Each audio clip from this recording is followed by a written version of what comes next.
man speaking in the city square, trying to tell somebody that he cares. Can you blame the voice of youth for asking what is true? Yeah, the ones that you're calling wild are gonna be the leaders in a little while. When will the lonely voice of youth cry, what is true? This our world's waking to a newborn babe, and I solemnly swear it'll be their way. You better help that voice of youth find what is true. And the lonely voice of youth cries, what is true?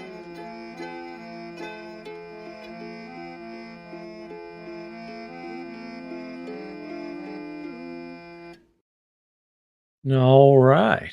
We are live. Welcome. We're going to be talking about a flat world. But first, we have our Sam Pell. I foolishly went into the room and forgot to get any tea. So there's no tea. And we have our Muppet Cup, which everybody should have a Muppet Cup. Visit my store, get a Muppet Cup, and have a cookie because cookies are good. Homemade cookies. Yum, yum. Can't wait to eat it. And I will for you. I know this topic is going to be hard. A flat world is a difficult thing to talk about, and I'm not sure I can do a good job at it anyway. But I got some notes. They're very last minute in some sense, not in all senses. So we're going to give it a go. I did edit them, but we'll see. We'll see how this goes. Bear with me. There's a lot of threads.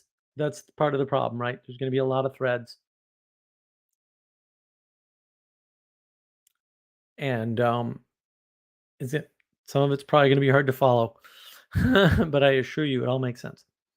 Father Eric smashed that cave ceiling.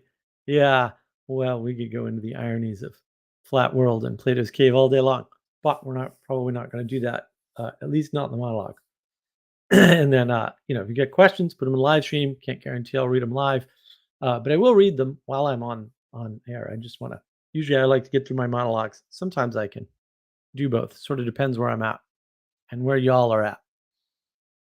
But I usually go back and get them all. And then obviously at the end, I'll open things up. You can come on, get real questions. You can talk on screen, not just in chat if you wish. You don't have to, no pressure. I can't make you. I wouldn't make you. So let's dive in. As I said, this flat world thing is sort of hard to understand, especially if you're not in it. If you're not seeing the world as flat. Like I don't actually see the world as flat. I can see the flat world. I just don't know why anybody would want to. And a lot of us see parts of the world that aren't flat and parts of the world that are, and we don't know the parts that we see as flat. When you're stuck in the flat world, you're in the flat world. People talking about an unflat world just don't make much sense to you. And back to Father Eric's point about Plato's cave.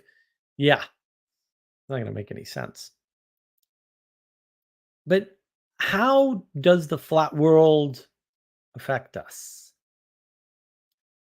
So let me use an example that I'm sort of familiar with, right? Something that I have studied, something that's topical, right? It's like everywhere right now. AI. So I've been personally doing actual AI work for 15 years. More years for just data science and machine learning in general. AI is a subset of machine learning, right? It's machine learning is more just the math side, and AI is more this magical side that people are saying wonderful things about. And I don't want to get into all the vagaries of AI. I have some of that on my other channel, on my personal channel, which is just my name. But I do want to get into how the flat world actually is impacting us today. Part of the AI project is wrapped up in understanding cognition. Now, there are obvious problems with that.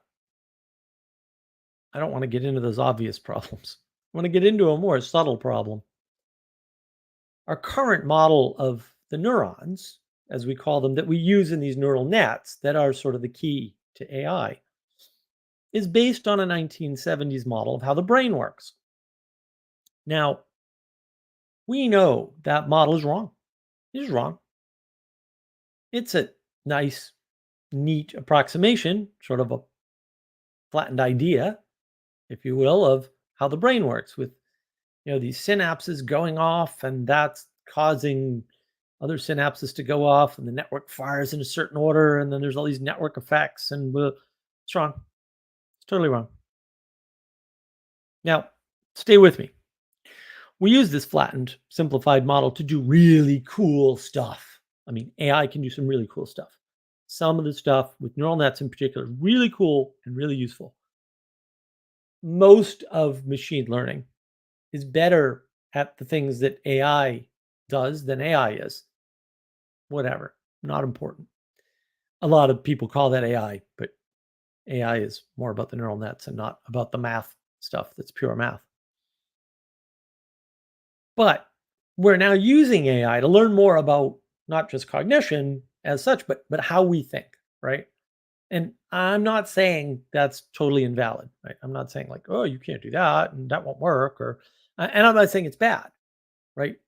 But let's be realistic for a moment. I mean, even mathematically, since it's based on a flattened sort of poor model of how our brains actually work internally, it cannot give us that much insight into how we think. Some, yeah, sure, but how much?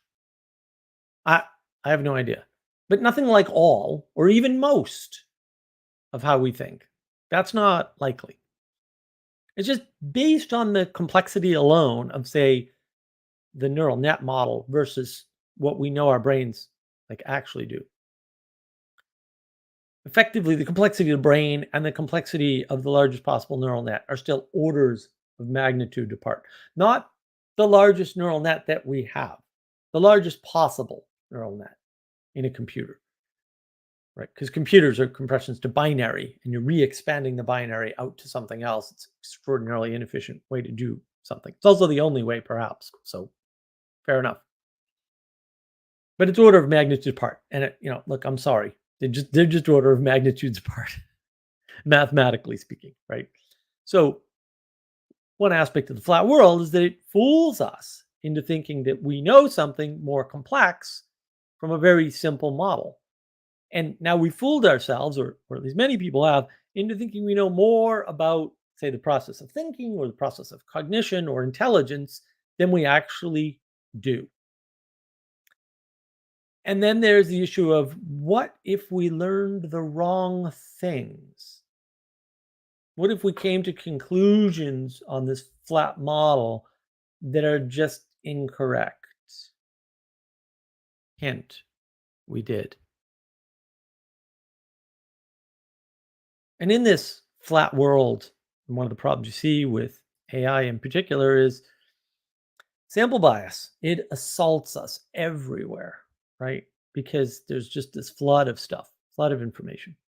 And so sample bias, too many things to sample. So what do we sample? We sample success, right? We count the success.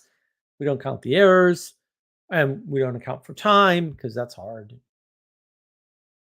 Difficult. We can't keep it in our heads anyway, right? So we think AI works, but it does not for most things that you use it for. It can't code worth a damn. It can script, it can do some neat programming like things, but it can't actually code at all. And we're not looking at the cost. How much time was spent? How many billions? How much electricity to get to this point? Much less to continue running. It's nothing. What about the training? How much electricity we already burned? How many billions of dollars? NVIDIA is a huge company all of a sudden, and they make graphics cards. It's a little unfair, I know, but I mean, come on. They make some custom chips and mostly graphics cards. It's a niche market in computers, a small slice, and they are almost as valuable in a flat economic frame as Apple, which makes zero chips, or maybe they started making chips recently, but provides actual products that people use directly every day.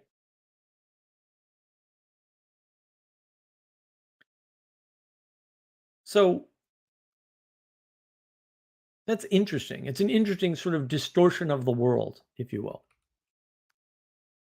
And I give you some more examples. I talk to a lot of people, and what you find when you talk to people, if you talk to them long enough and you build up enough trust with them or whatever, is that more often than not, not all the time, but they have a messed up family or a bad family experience, right? That a drunken uncle or someone died of drug addiction or whatever, and they were traumatized uh, by some event or other, and they're upset about that event, right? They feel as if an injustice has been done to them, like they're owed something or something bad happened and it shouldn't have or whatever, and that leads them sort of to the conclusion that their trauma is special or maybe unique or maybe requires some special attention or redress. But imagine their shock if they found out that other people had it worse than they did. Uh, why do these people feel this way? Well, maybe because families are seen in this flat world model. They're seen as flat, right? They may know other kids that had alcoholic fathers or mothers or both, right? But what about violence without alcohol? Because some people are like that, or drugs without alcohol or violence, or some parent that rips people off for a living and is wanted by the authorities. How about parents that are unloving? They were ignored when they were young. Is that worse? Is that more or less worthy than the alcoholic parent problem? So the reason that many people feel like their trauma is unique or worthy of special attention is that their view of what a family should be is flat. Mother, father, nurture, provide, fun times, plenty of everything. Look, that's what I saw on TV, man. Must be true. Perhaps some of the reason your trauma is so traumatic, if I may take some liberties, is because you expect a more perfect, flat world. You have no way to relate to the common experience that our families make mistakes. They are imperfect. Your parents were bad at being parents to some extent. They never raised you before, at least not before you came along.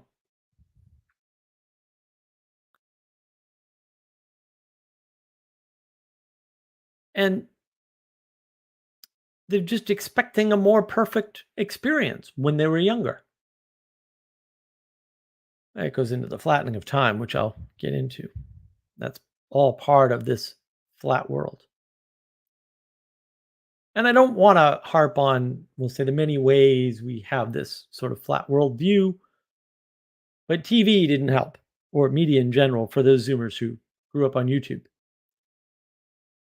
Uh, you want an example of flat world? So Destiny, that semi-famous YouTuber who you may or may not know, recently said in a conversation that everybody in the upper echelons or whatever, actually knew that the quote vaccine, which is not a vaccine, it was a fake news flu shot, accuracy and truth are important, didn't work. So in other words, all these people knew that this mRNA vaccine didn't work.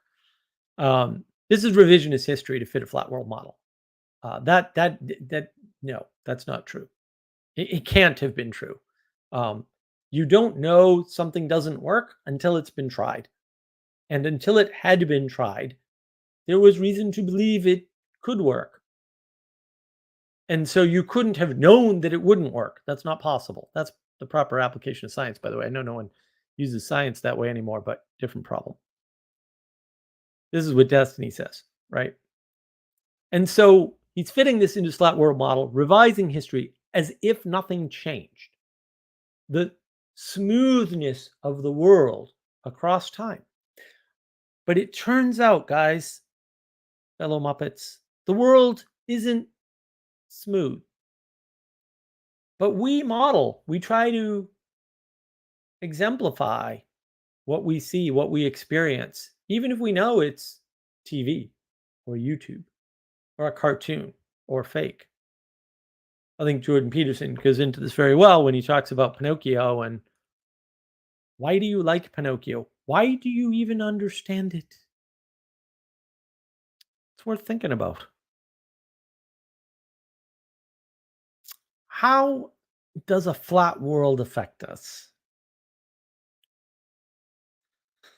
So let me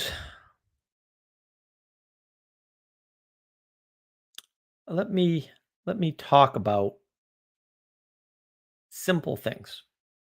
A simple bias. I'll use a bias, a sample bias. We all look at the world. We all see how easy things are now. We understand how things work. We get the world that's around us and how it fits together. And so it's a pretty simple, flat world. We can come up with all kinds of groups and categories and ways of dividing the world that look like they describe the world, or even look like they explain the world, even look like they make predictions about the world.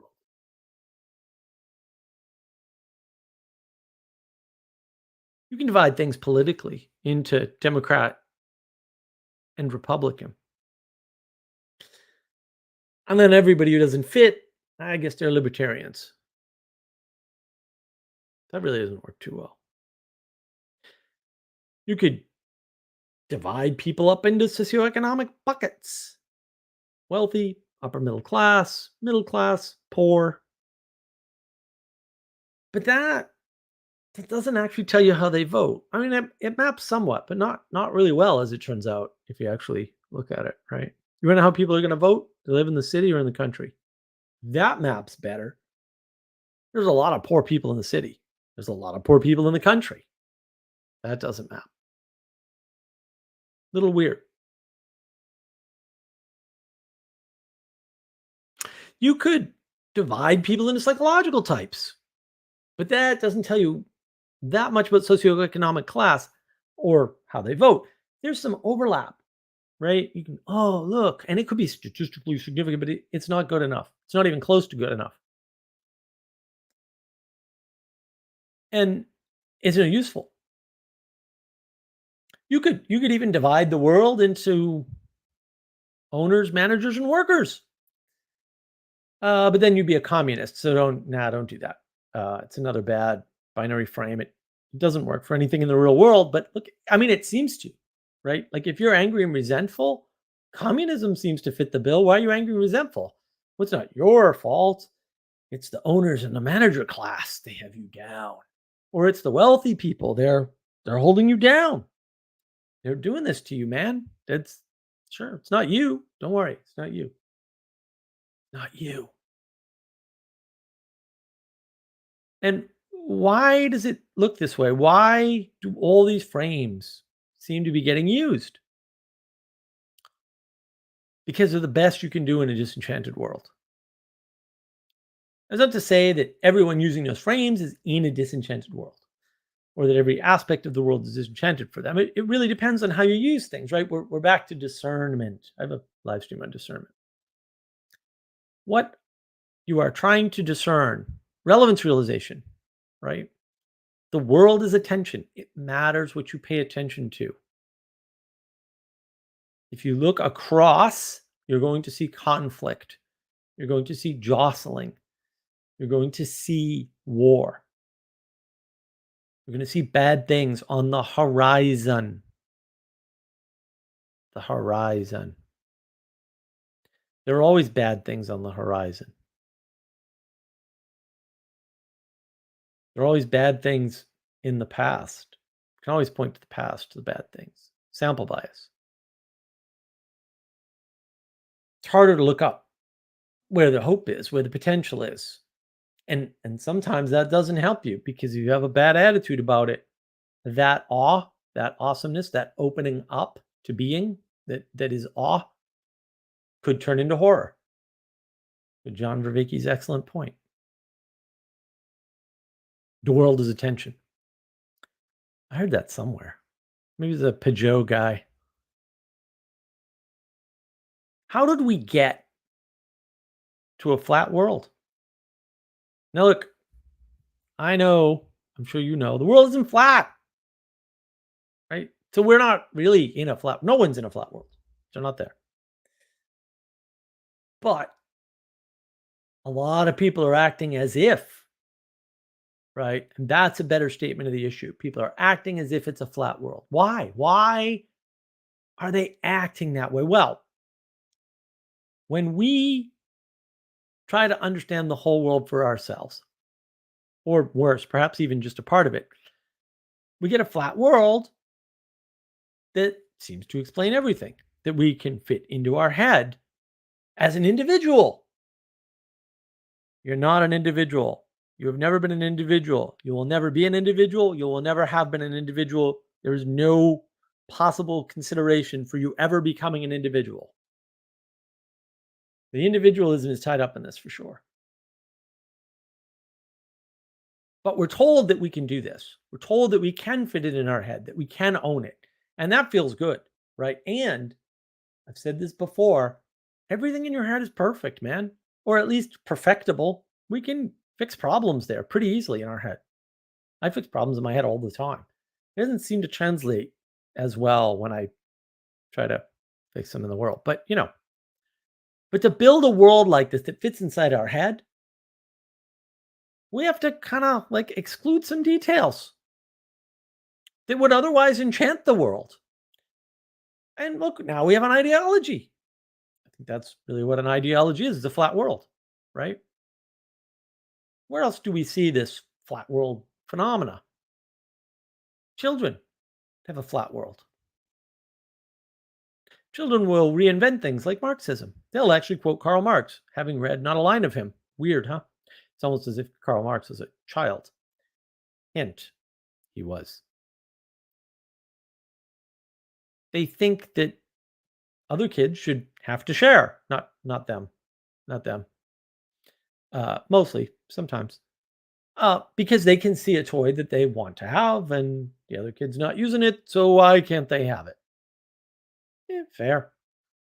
They understand the world from what they see alone, and as we all do, there is nothing more. The perspective of a child is very low because they're small. It's not hard. Children need to operate in the world, like they need to function, they need to take actions, right? And so they create these flat little models of how things work. It's all that they can handle. Fair enough. And we should always teach them that there is more to the world than they know or even could know. That's might be key too. We should relearn that for ourselves. We should tell ourselves that every day. We don't live in a flat world. We're not going to live in a flat world. We don't want to live in a flat world. But listen, the flat world's appealing, man. Good news. There's no need for navigation in a flat world. You live in a flat world? Why are you watching my live stream? You don't need patterns and you don't need navigation. They're irrelevant in a flat world. Not required. Mere direction is enough in a flat world. Just move away from the worst possible evil and bang, you'll be a good person. Sam Harris says so. No, he really does. It's really his whole shtick. But there is a cost for the ease of movement in the world, in this flat world. The ease with which you can be deceived. Yes, you are more easily deceived when you think of the world as flat, even with the humility of knowing you don't know everything in your flat world, because that happens. People are, very humble, but they're still in a flat world. And they're still like, politics runs the world or whatever. Economics, I can explain everything with economics. No, you can't. And why? Why would that be? Because there isn't a higher ideal to be that judgment point, that higher thing that you can navigate towards.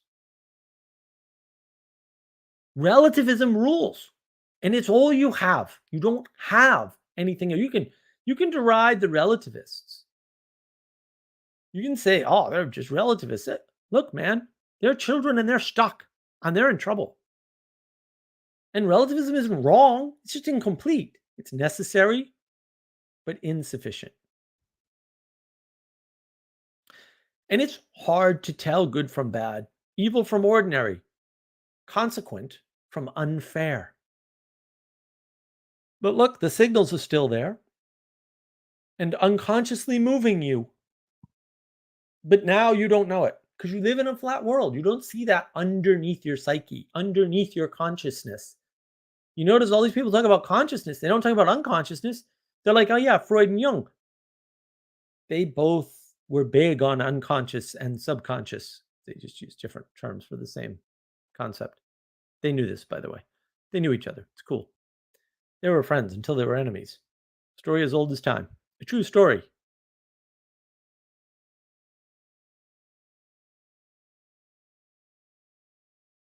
Those signals are still moving you. And all the things that you predict in a flat world work for a while. They seem to work. They worked in the past. Seem to work. And then they fail spectacularly and you get surprised. They betray you horribly. And maybe you think it was your idea, but maybe you got the blue church from Curtis Yarvin.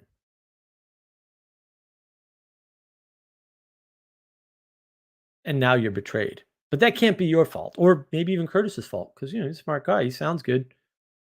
All right. It all worked so well for so long. And it all gave you that comfortable feeling. And you had it. You had it. You had this thing.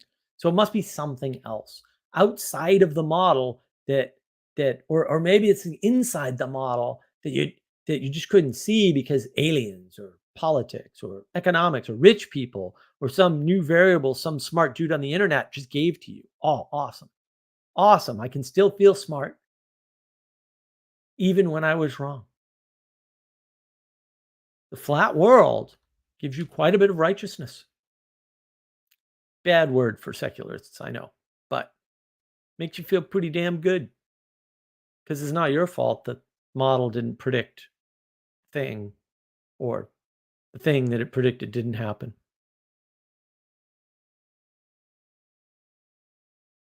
What does the flat world look like? Well, it's spread out. A flood of data, facts, information, knowledge. And because of that, it looks different for different people. So they become isolated, individual, separated from others, socially distant, angry, upset. They can't find common ground, ways to cooperate, and no one will just do the right thing. And why should they have to tell them even? Or when they do tell them, why don't they just do it? It's a good question. The lowest gets raised up, pushed up, forced up against their will to the highest. Is that a standard they can live up to? Are they comfortable there? When they fail, because maybe they were the lowest for a reason, how's that going to work out? And the highest is dragged down. And Father Eric's excellent point. These are all themes in Plato's Cave, by the way. Read the Republic, although don't do it alone. When you drag down the highest, the concept of the highest gets corrupted. We can talk about justice in terms of propositions, even though Plato knew better and warned us, but we didn't listen because we're stupid. Ideas like piety is poverty. Oh, they're the underdogs, so they must deserve more, or they're homeless, so somebody must have done that to them, and they probably shouldn't have been made homeless. Like, why? They automatically deserve more. They must have been wrong. Why else would they be in that situation? We're all equal. It's a flat world. We're all living on the horizon. There's always doom on the horizon. This way of thinking becomes standard fare. There are easy ways to know right from wrong. Oh, that guy's down there. Somebody wronged him. We're going to find out who it was and go after them. But does the underdog deserve better? Or did they get there themselves from their own poor decisions? It's not always unfair. It's not often unfair. And when it is, will you be able to recognize the unfairness? Are you sure? Our democracy. You've been tweeting out about this quite a bit. There's an example of dragging something higher down to something lower. Virtue ethics. Yeah, no need to define them. That's hard. We'll just put out those propositions. You know what I meant when I said virtue ethics, right? Or did you know that at all? Had I fooled you? Did you think I said something when I said virtue ethics? I didn't say anything.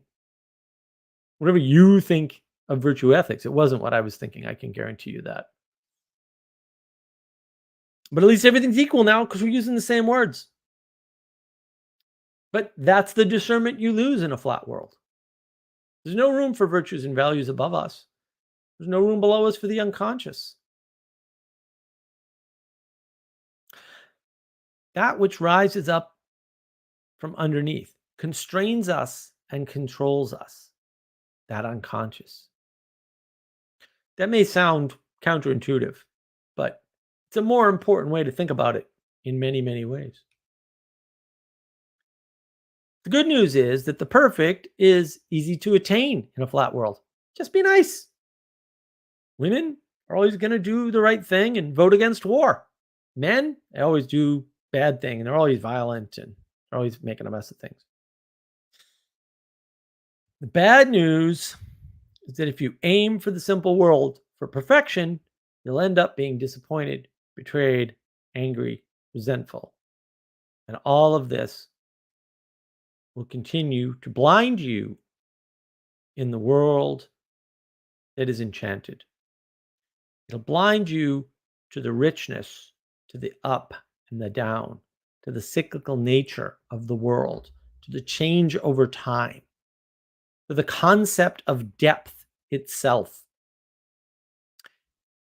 In fact, the idea of quality. Relationships do not exist except in the material. They have no quality. Intimacy crisis? Anyone? People in the enchanted world use the same words as the flat worlders, but they don't have the same conception. They don't have the same meaning. They're not using them the same way. They're just using the same words. Give up in the flat world becomes give out to someone else. You lose, they win. You lose the whole thing, they get the whole thing. It's a dog eat dog world. And if the world were flat that way and things were preserved that way and time didn't exist that way, communism would be the correct answer. Really, it really would be. The flood would be complete. Everyone would be equal. And if they were, they would deserve exactly the same things that you have. That's true. Of course, you would know if something changed in this world, or even if change was good or bad, you would know where you ended and other things began because everything's equal. How could you tell you from someone else? You'd have nothing to strive for long term, which is a common complaint against socialism, right? There's no reason to succeed. Truth, that's just a proposition, something somebody said. These are flat ways of thinking about the world.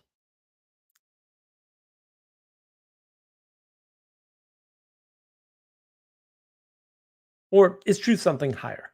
I say truth to a flat worlder, they look for historical concordance. Like I read a history book, does this match, right? Or for democratic agreement, how many people agree? Or maybe expertise, right? Which is very hard to pin down. Trust the science.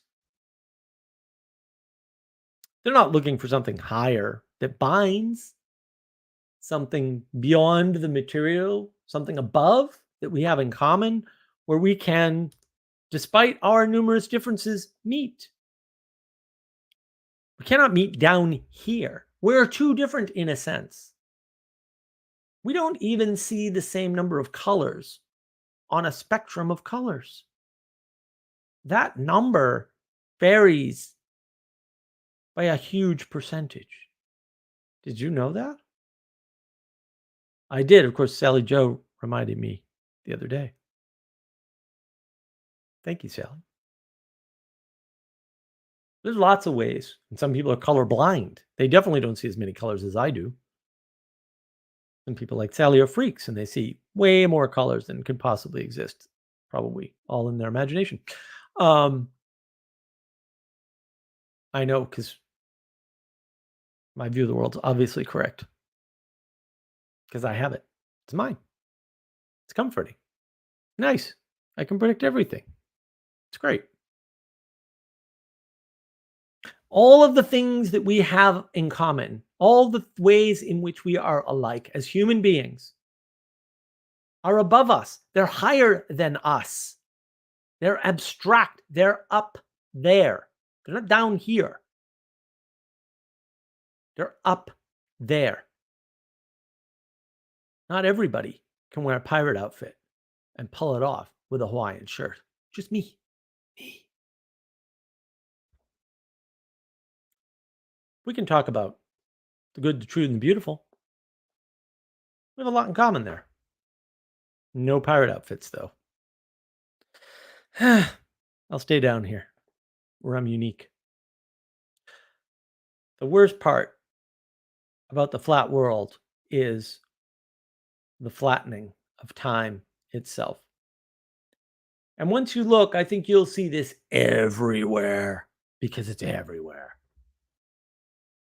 YouTube versus TV, instant payoff versus continual sort of build up. TV, 1 hour to throw the guy off the island versus throwing someone out first and then seeing who goes next on YouTube. It's the Mr. Beast model. I just saw a video on that. I think it was today, actually, or yesterday. It's one of his tricks to get you to watch, by the way. So don't be thinking it's a wonderful thing.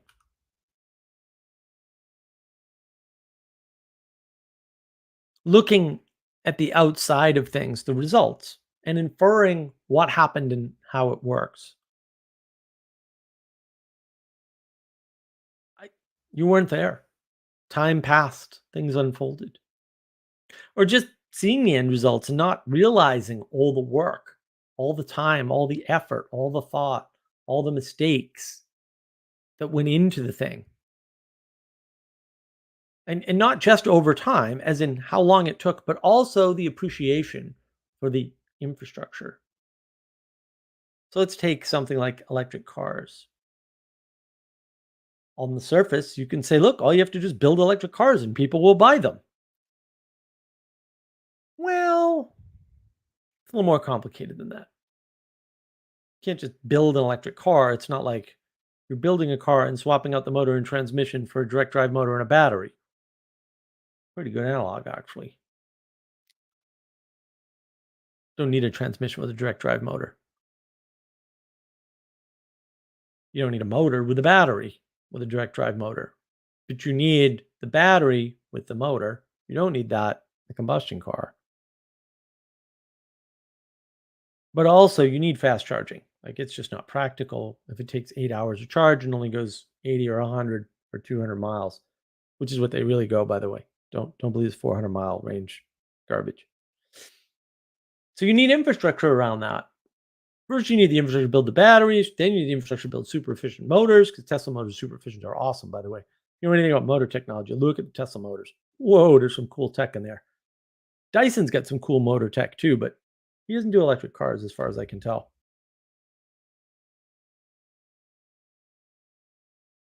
Now you need to supplant gas stations to some extent. A lot of gas stations in the world. How long does that take? Oh, and by the way, now you're using up more electricity. Now we need more electric generation. How long did it take us to get to the electric generation we have now? And what if we need to double it, which we do more than that, actually, to give everybody an electric car? So the infrastructure has to be in place first, except that it doesn't. But it has to develop at a rate that's sort of the same as the number of electric cars you're producing and where they're selling. Because it does you no good if you build an equal number of electric charging stations in every state when most electric cars are in California, particularly Northern California. That's a problem. Things are really complex. And we don't have any appreciation because we live in a flat world. It's like, look, just give everybody an electric car. Problem solved. Make them buy it. Pass a law. Give them a tax and economic incentive. And then they'll all buy them. Even if they won't get them to work or home. And when we look at things in that way, in that flat way, we look back. Then we get people that expect an instant payoff, and a big one. No development, no contrast, no cyclicality of the world, no seasonality to things. Electric cars don't have the same range in the winter as the summer, guys. And their best range is in the spring and fall. Isn't that annoying? Yes, when you flatten the world, contrast goes away. And we need contrast to see. Worse yet, let's play this through. The big problem is that we no longer realize where things lead or what they take cost-wise. See what I did there? Progression, or rather proper progression, is no longer intuited. It's no longer experienced. It's no longer sensed. It's not felt by us anymore.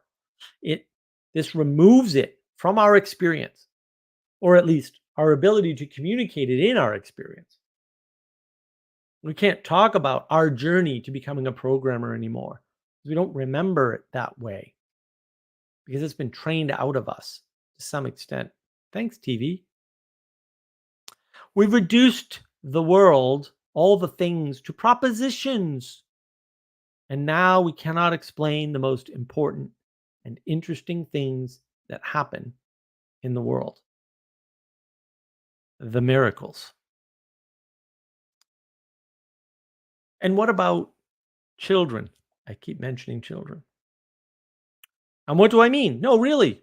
What about the children? Plato did, in fact, consider children in his philosophy. That might be what makes a real philosophy. If the philosophy doesn't account for children, maybe it's not a philosophy. Maybe it's not complete enough to describe enough of the world, or at least the interesting parts of the world. Maybe you should drop it entirely. Stuck with Plato. We're not getting past it. I hate to break it to you. But they just aren't considered without time. You can't understand children without a sense of time, a sense of change, a sense of cyclicality, of seasonality. You can't do it. But when you flatten the world, you don't have that sense of time. You don't have those senses. So why can't they pick their gender? By telling you what their gender is. It's pretty straightforward, guys. They hit the proposition. Or why can't they give consent? You've never been talked into anything, have you?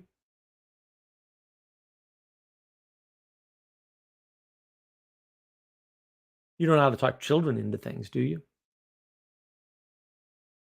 They live in a flat world. Hopefully, we've matured past that, but maybe we haven't. Maybe some of us haven't. Maybe most of us haven't. I don't know. It's worth considering. So what else do we lose in this flattening of the world? No matter how we got there, it's not really too relevant. Maybe there's lots of causes. Probably. Probably not a single answer. It's a good tell. We lose scale in this flattening. Now you think about the world and you say, well, I've come up with the perfect way to run a family, whether you have one or not. You've come up with it in your head. Hallucination, difference between fantasy and reality. I have a live stream on that. So maybe the way I run a family is the same way you can run a state, and that's the same way you can run a country. And that's the same way you could run the whole world. Now, before you accuse me of calling the WEF a bunch of immature children who are incapable of advanced thought, they absolutely are. Let's be clear about that. They're stupid, smart people, smart about something. They don't understand scale at all, even a little bit. But look, running a family, the proper answer, and this is a well-known trope, is communism. Right? But it isn't communism when you're running a state or a nation or the world. Flattening kills everything. And you'll notice you will own nothing and be happy. If that's not communism, I don't know what is wrong with your brain. It's certainly some form of socialism. Everyone's going to eat bugs.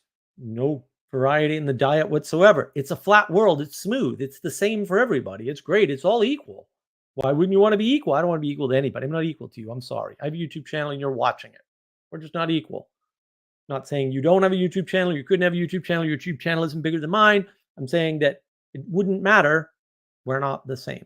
It's not equal. You're not talking about what I'm talking about, using the words that I'm using in the way that I'm doing it with a cool pirate outfit, I might add.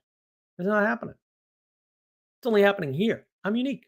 You want to be unique? You can't be equal. It's up to you. Pick one. I'm picking unique. Thank you. Flattening kills everything. It squishes it. It reduces it. It compresses it. It destroys it. It crushes it. It dissects it. It murders it. We lose our sense of how big things are and how things operate differently when they are larger or smaller. That is scale.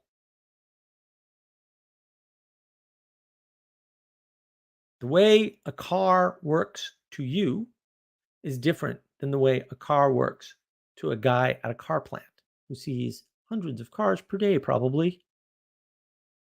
The way you interact at the gas station is different than the way that the guy with the big truck that puts the gas on the ground interacts at a gas station. In fact, it's kind of the exact opposite. You're taking the gas out, he's putting the gas in. Do you have any appreciation for that? And what scale? That guy's getting the gas from somewhere. They pick it up at these big stations, by the way. They're kind of cool. Um, they fill up these big trucks and they drive the trucks around, and then those trucks empty out into the gas stations. And then you go to the gas station, and there's another pump there, and that pump pumps. So it's pumps, pumps, pumps, pumps, pumps. And where does all that come from? Well, that gets pumped across an oil pipeline, usually, not always, almost always, up almost all, certainly to New Jersey, by the way, and then trucked to these other stations that then fill smaller trucks, that then fill gas stations, that then fill your car. That's scale. That's just one example. I probably can't do more, although I should be able to. Maybe someday.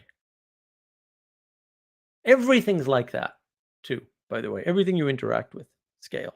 That's why when Jonathan Peugeot, somewhat incorrectly, but close enough, sir, no criticism, says that the world is fractal, it's a self-similar fractal. There's a lot of similarity between how the oil gets to, first of all, it's pumped out of the ground, then it's pumped to a refinery, then it's refined through a lot of pumps, by the way, and then lots of little pumps, actually, right? And then it goes to one big pump into the oil pipeline, or not really one big pump, it's one big pump for some number of miles, and then another big pump, et cetera, right?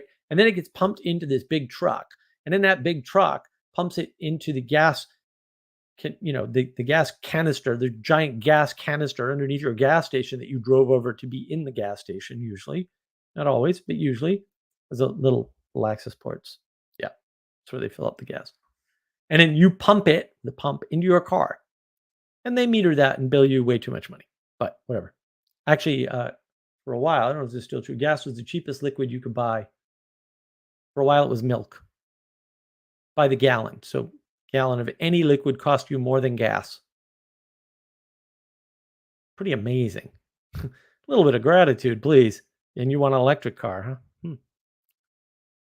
Last time I checked, this might not be true. It varies, but a mile of electric power costs more than a mile of gasoline power. Just saying. Yeah, electric cars are bad. Don't buy them. When we flatten history to how we use it today, we don't know what it was designed to do. We lose the thing that drove the development, the inspiration for it, right? And we believe it was developed with perfect foresight and knowledge and understanding that it would do precisely what it does today. So you could, if you were John Vervaeke, say computers are generic problem-solving machines. That's not what they were designed to do at all. That is what they developed into. Nobody foresaw that, by the way. I'm sure plenty of people claim that they did. Sure that they saw something. They didn't see that. Nobody can even imagine that, by the way. That's why I make that claim with such confidence. We've compressed it. Oh, we know what the computer was designed to do. When Charles Babbage built the first computer, we can argue that, he knew we were going to have keyboards and high-resolution screens, and we were going to be programming. I don't think so. In fact, I know that's not possible. But this sort of view ignores where things start and how they humbly and simply started out, and how we expanded them as we explored what we had created and dreamt about what else it might be modified to do. It ignores all the inspirations that happened as the result of the inspiration. So right now, the big thing in medicine is medical devices. Right? It's a big industry. My buddy's in this industry, actually. He's got a medical device company. I think he's a co-founder of it. They developed some of the sensors that are in things like these. I don't know that he developed any sensors that are in normal watches, but sensors that do things like that. Probably more accurately and precisely knowing him. A lot of that came from Star Trek Tricorder. No, really. watch the history of some of these people. They're like, "Oh, I saw the tricorder," and I was like, "We could do that." Yeah, we could, but we could do lots of things. And maybe the tricorder is not even the best way to do it, right? Or that full body scanner thing that's in a lot of sci-fi. Maybe we'll have one of those soon, and maybe that's what inspired the MRI. Like you don't know what things develop into or what they develop from. You may think you do. A lot of people think they do. They're wrong. Things are far weirder than you think. Start looking into things, it gets weird fast. Miracles appear everywhere. We don't have an appreciation for how small this dream started out to be that became the computer. How many false starts we had, and how many things went into it. I had a client years ago in the wealthy part of town, Westwood, Massachusetts, very wealthy place. Mansion, beautiful, and gorgeous house, gorgeous property. I think he had like 5 acres too. 5 acres in Eastern Mass is millions of dollars. He collected these things called orchestrions. If you don't know what orchestrions are, look them up online. They are cool. So he had a collection of these. He had a wing of his house. He had a couple bucks full of orchestrions. So he asked me, he said, "Hey, you want to check these out?" I was like, "Well, yeah, actually, I kind of do." I didn't know what they were at the time. It's like, orchestrions? What the hell is that? And he started telling me this story about, do you know where, you know, multiplexing comes from? And I'm like, well, now you're talking computer language. Why? Absolutely. And I gave him my version of the story, and he said, no. And I was like, wait, this is my field, dude. Like, I've done this my whole life. The Jacquard loom. I was like, oh, damn. To IBM. Yep, that's actually correct. Through orchestrions, which also do multiplexing. Wow. Didn't see that coming. A lot of things get into computers. Punch cards, Jacquard looms. Same thing. Recently listened to the history of IBM. I forget the name of the book. I think I mentioned on an earlier live stream, but fascinating. Bunch of stuff I didn't know. And I know a lot about computer history. There's always more. We don't appreciate how we got here. Technologically, on any technology, not just computers, is an easy one for me. How we made the small things bigger. And there's a magic in that the flat world can't account to. And that things don't work the same small as they work large. They don't operate the same as I just mentioned, right? That's the scaling problem. It takes more stuff, more exploration, more dreams, more inspiration, and more miracles to make the world we have now from the world we had before.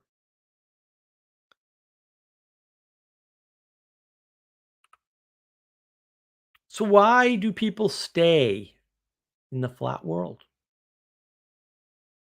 Why are they there? Why are they stuck there? Why are we using these flat world models?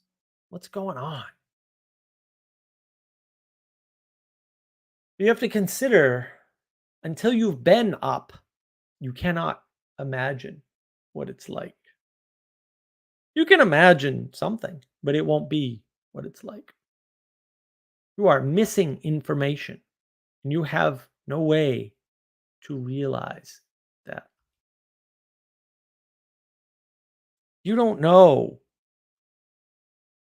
what those people see up there, but you think you do because you have an imagination. You just don't know how limited it is or how well it can conform to reality or not. Because some people's imagination can conform to reality quite well. And some people, Sally, their imagination does not conform to reality, even after they do things. They think they did things that didn't go the way they thought that they did them. That happens. Happens to me, happens to all of us. Greater or lesser degree. So you project into that space above. And you're wrong because you're not there. You're just dead wrong, completely wrong, just wrong. It's okay. You're just wrong. You can learn. It's okay. Once you go higher, you gain a perspective outside of your previous perspective. It's not some self transcendence. That's an obvious lie and an impossible state. You can't self transcend. It doesn't make any sense, right? It's a contradictory statement. Flat world creates a lot of contradictory statements. Right? You can gain that perspective. It's a way of growing, of getting better with the help of others. And it gives you a perspective that you don't have today. It's nothing that you can do alone. You can't do it by yourself. And you shouldn't try because that's dangerous. You don't know where you'll end up. You don't even know where you're starting from, most likely. That's why we outsource our sanity. As Pastor Paul often says. Super important point. Boy, we should just say that.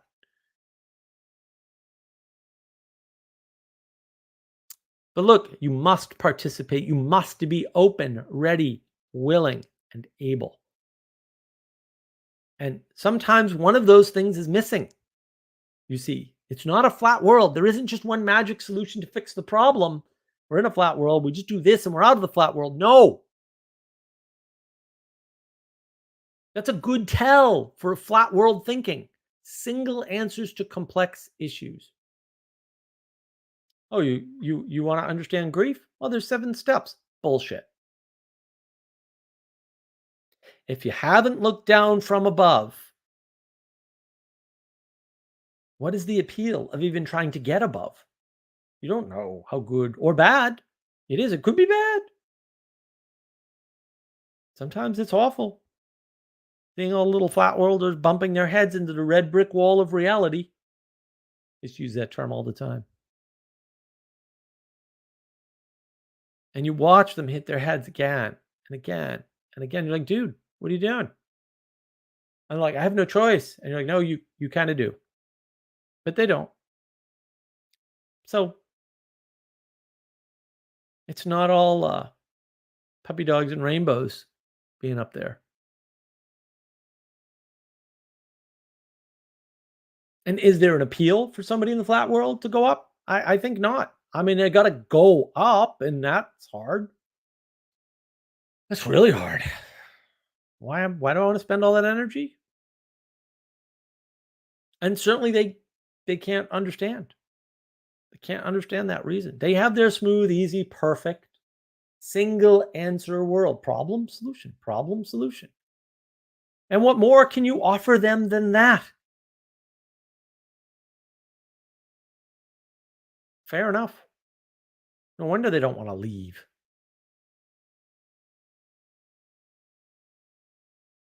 And how do we get out of it ourselves? Because we're all stuck there for some extent, right? We all have to simplify things. How do we appeal to those other people? Or can we? Do we need to? Is that even our job? Like, is that on the resume? Is that job requirement? Like, were we put on this earth to raise up the stuck flat world people? Is that I don't know.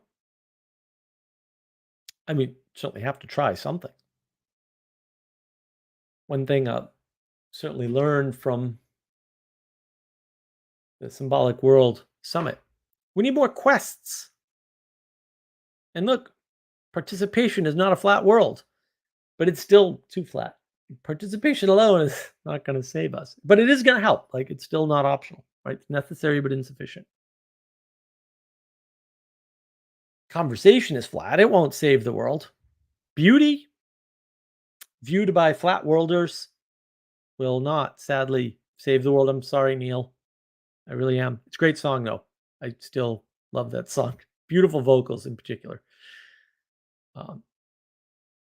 Truth will also not save the world. Interesting. So notice that maybe people who have good articulation, who are very articulate people, want conversation to save the world. I mean, that's what they're good at. Savior complex. And note, you can be articulate and evil. It's not hard. Right? The devil sort of talks you into things, right? Should have been a hint. Somebody should have written that down in a book a few thousand years ago. That really would have helped us, I think. Maybe. If we read it. Well, if we read it and understood it. Well, maybe if we read it, understood it, and believed it. And acted it out. Nah, that sounds too hard anyway. Don't worry about the book. And those people who are good at science or sciencing or philosophing, they want truth to save the world.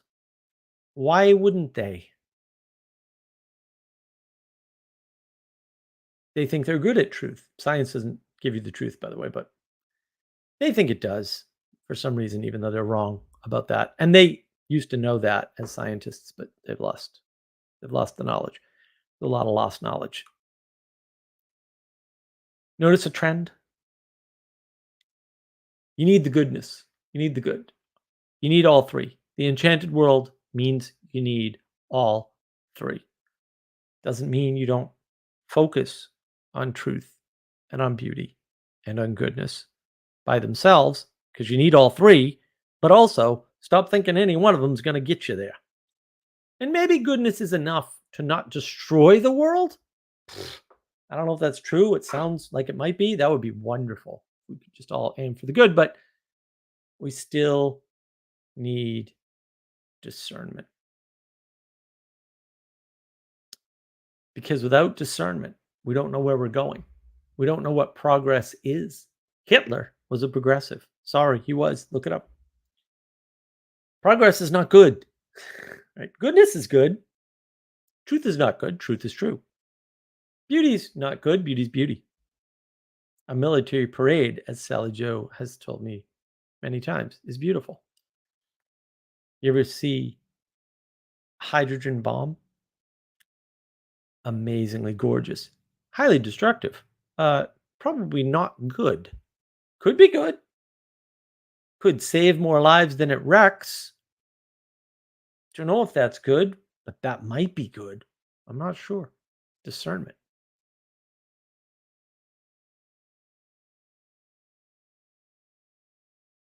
What do I pay attention to? How do I use my discernment? How do I have good discernment? Practice. Submission.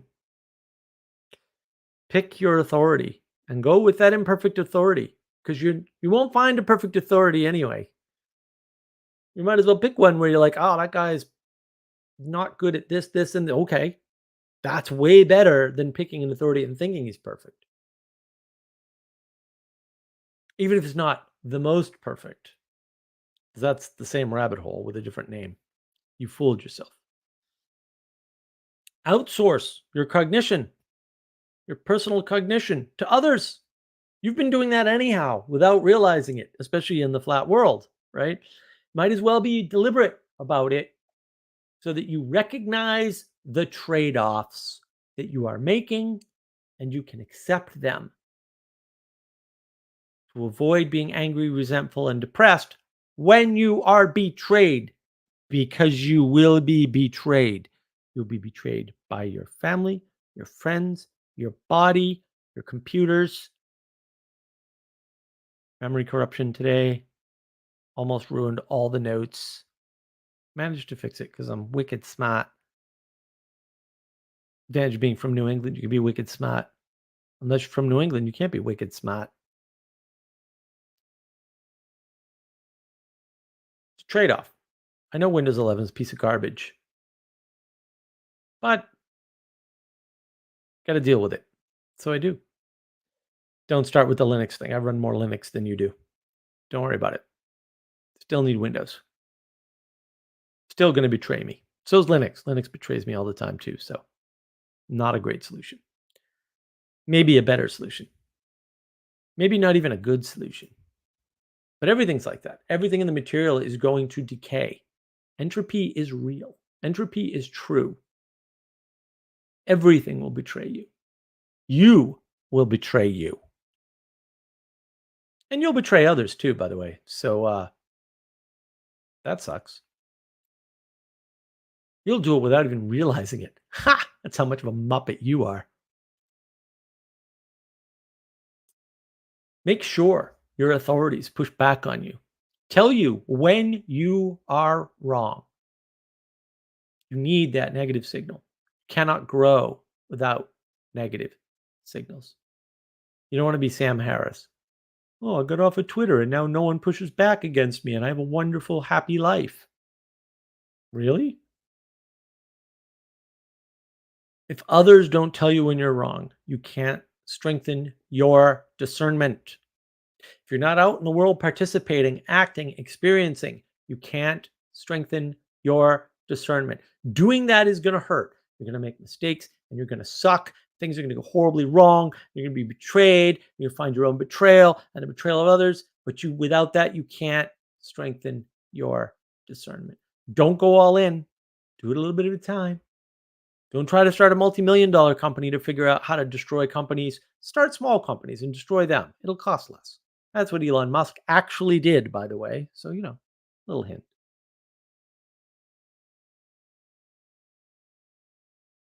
Those people that push back on you, they won't be right all the time. Sometimes they'll push back on you and they're wrong. But you know what? We don't live in a perfect world. The flat worlders do. If that's where you want to live, go right ahead.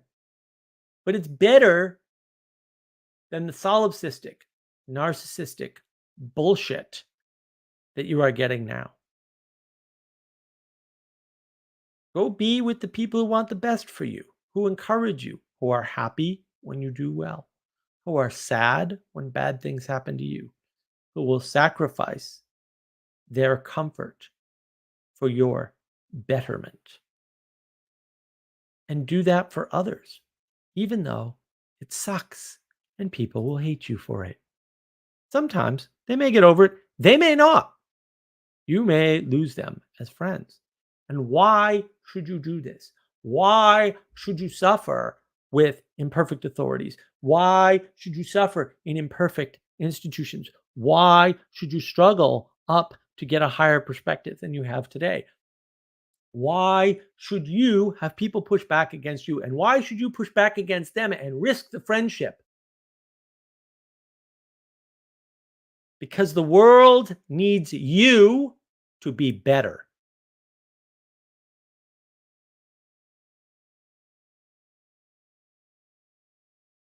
And that, my friends, I don't know if that view counts right, but it'd be amazing if it were. Is all I have to say about that. Now, let me scroll back through the comments here. Benjamin Franklin, I am glad you made it on time for once. I hope you make it on time again. I hope, Father Eric, that I looped in Plato's Cave. Thank you for that idea. Enough. I try to avoid it because I always get pissed off. See my Plato's Cave video if you want to see me get pissed off about Plato's Cave. With restraint, of course. Matthew. Cognition isn't in the brain. Sophisticated patterning of synapses and area specialization as the engine of electrochemical information communication for predicting itself, thus the world, is the best going hypothesis. He's completely wrong. The brain works on action potential, and nobody knows what that is or how it works. But I appreciate your oversimplification. It's not a bad one. I understand what you're saying. Benjamin Franklin, graphics cards aren't that easy to make, right? Yeah, no, they aren't. NVIDIA doesn't even make graphics cards technically. They make one reference card. Everybody else makes the graphic cards from them. Apple's a design company. Well, Apple does a lot of things, but yes. Apple uses computers, use NVIDIA graphics cards, right? Yeah, they do. Why would NVIDIA then be bigger than Apple? That makes no sense. Or AMD. AMD, whatever. AMD makes great CPUs. They make better graphics cards than almost everybody else.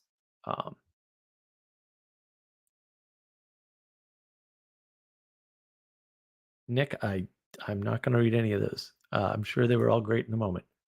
Matthew, the metaphor is getting better. Second, direction. Third, patterns. Yes. Well, patterns are three-dimensional too, so yeah. Hey, Icaro, good to see you. What's up is I was in the middle of a monologue, but I did see you when you said hi. I just didn't want to interrupt. Um, hopefully you'll forgive me, and I'm saying hi now. So, Sally Joe, who is this Sally Joe person? People are all the same unless you use a meanie pants. Unless you are a meanie pants, that's true. People are all the same unless you are a meanie pants. That is true. But if you are a meanie pants, they must be two if you are the same. All right, there we go. That's why they don't like it. Origin the meaning crisis, or the Muppet crisis, or the intimacy crisis. Tanjiro, the electric grid. Yeah, the electric grid. Nobody ever talks about that with electric cars. Why? Because it doesn't support their electric car narrative very well now, does it? Um, People noted because there are autistic geeks everywhere, as it happened a couple of years ago.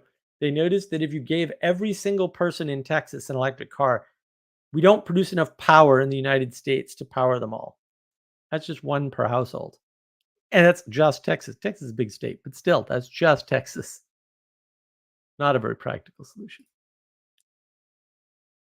Class punk. I think it's important to not only reflect on progress, but also pursue it. Progress towards what, my friend? That's always the problem. Progress is easy to appeal to, right? Stagnation of conceptual models around how to view the world is too common. It's not stagnation. And actually, the stagnant models are the best because they last through time. So, yeah. But disenchantment obviously is part of it. Well, disenchantment is what happens when you have a model of the world instead of living in it, which is easier. You ditch the model entirely, actually, as it turns out. You just follow the patterns. If you navigate the patterns, you don't need the models. Oops, I gave away too much about my channel. Damn. Oh well. John Grieger. Progress is almost a meaningless word. Exactly. I have a video on progress, by the way. Yes, I make that exact point. Hitler was a progressive. Progress is not always great.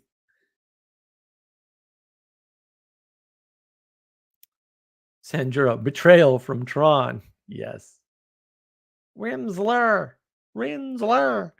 I love that movie so much. Not just the music. John, I think progress just means change. Yes. Everything is changing. Worshipping it is weird. And to that point, always changing is emergence is good instead of being is good. Turns out being is good. That's the starting axiom that is correct. It is provably correct. All other starting axioms are provably wrong, by the way. If you didn't notice, that's because you didn't try hard enough or you didn't just talk to me, and I can disavow you of that. It may take an hour or two, but I can do it. It's pretty easy to do for me. I've done it before. Yeah. Change is not always good. Not all change is good. Sometimes the goodness is there without the change. Not change is good. Sometimes depends what it is. Discernment is necessary. Patterns are real. Yeah, it's tough. Benjamin Franklin. Windows isn't that bad. No, it's way worse. I haven't had to do an OS refresh in a long time. My OS just doesn't work. I used to have to do it frequently in the past due to accumulating registry problems. Yeah, those are still there. I used to just reload Windows XP every month. Wasn't a big deal. Sanjuro. And that's how you navigate a pattern. Thank you. I hope so. Matthew. Branding. Yes, we're working on that. Sally is laughing at branding. Excellent emergent branding. Okay. John Grieger. I was just thinking what the word was for a 3D pattern. I don't know. Do we have one? I don't need one. Matthew, can you elaborate on the brain operates on action versus potential and how this either gives or diverges from predictive processing theory?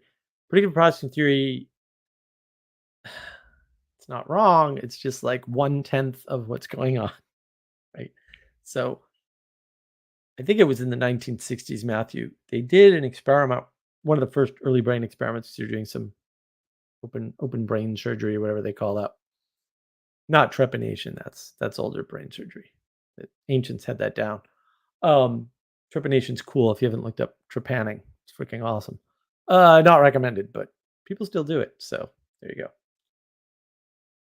They stimulated these guys. They had the guy awake, right? And they stimulated a section of his brain with a piece of electricity and said, what happened? He said, I had this memory. And they stimulated it again with the same amount of electricity, different memory, vastly different memory, right? So they're not co-located in space. So the implication, I don't know what that means. I'm not claiming I know what this means. I'm saying the implication is that memory moves in the brain. That's how it's. So if you know anything about data storage, static data storage is expensive. It's easier to move things around. Now, when you move things around, they're more prone to error, which is why your memory has errors, not because it's stored imperfectly, because it's moving. So when you stimulate the same part of the brain again and again and again with the same amount of electricity, you get different memories, vastly different memories. They're not co-located. They don't have anything in common. So they're moving in your brain. It's a much more efficient, better way to store them. Also subject to decay, granted. So that's more interesting and important to the theory of cognition than prediction. Because prediction, like everything else, is reliant on the data that goes in. Garbage in, garbage out applies to everything. A theory of memory tells you more about the brain than anything else. The functional part of the brain is not really relevant because it turns out that for stable data sets, lots of processing types produce the right answer. More processing types produce the wrong answer. That's always true, right? Which is sort of an indicator that goodness is rare and hard, and badness or evil is common and easy. Doesn't mean all easy things are bad, but it's good to know, right? The world is asymmetrical. People miss that. The world is asymmetrical. Punk. Sorry, I ran out of comment space to say progress for what? Fair, dude. Fair. I have to point that out either way, though. So, Sally Jo says she can't do everything. I wish. Sally has come to that realization several times. I don't think she believes it yet. We'll find out. Sanjuro, step 1, progress. Step 2, step 3, utopia. Yes, there's your flat world thinking right there. Matthew, progress exists with a telos. The telos is the trouble. Well, you can have progress without a telos. That's how people are using it, right? That's what the word progressive means. I'm a progressive. You didn't tell me anything. You didn't say anything about yourself or anyone else or anything else.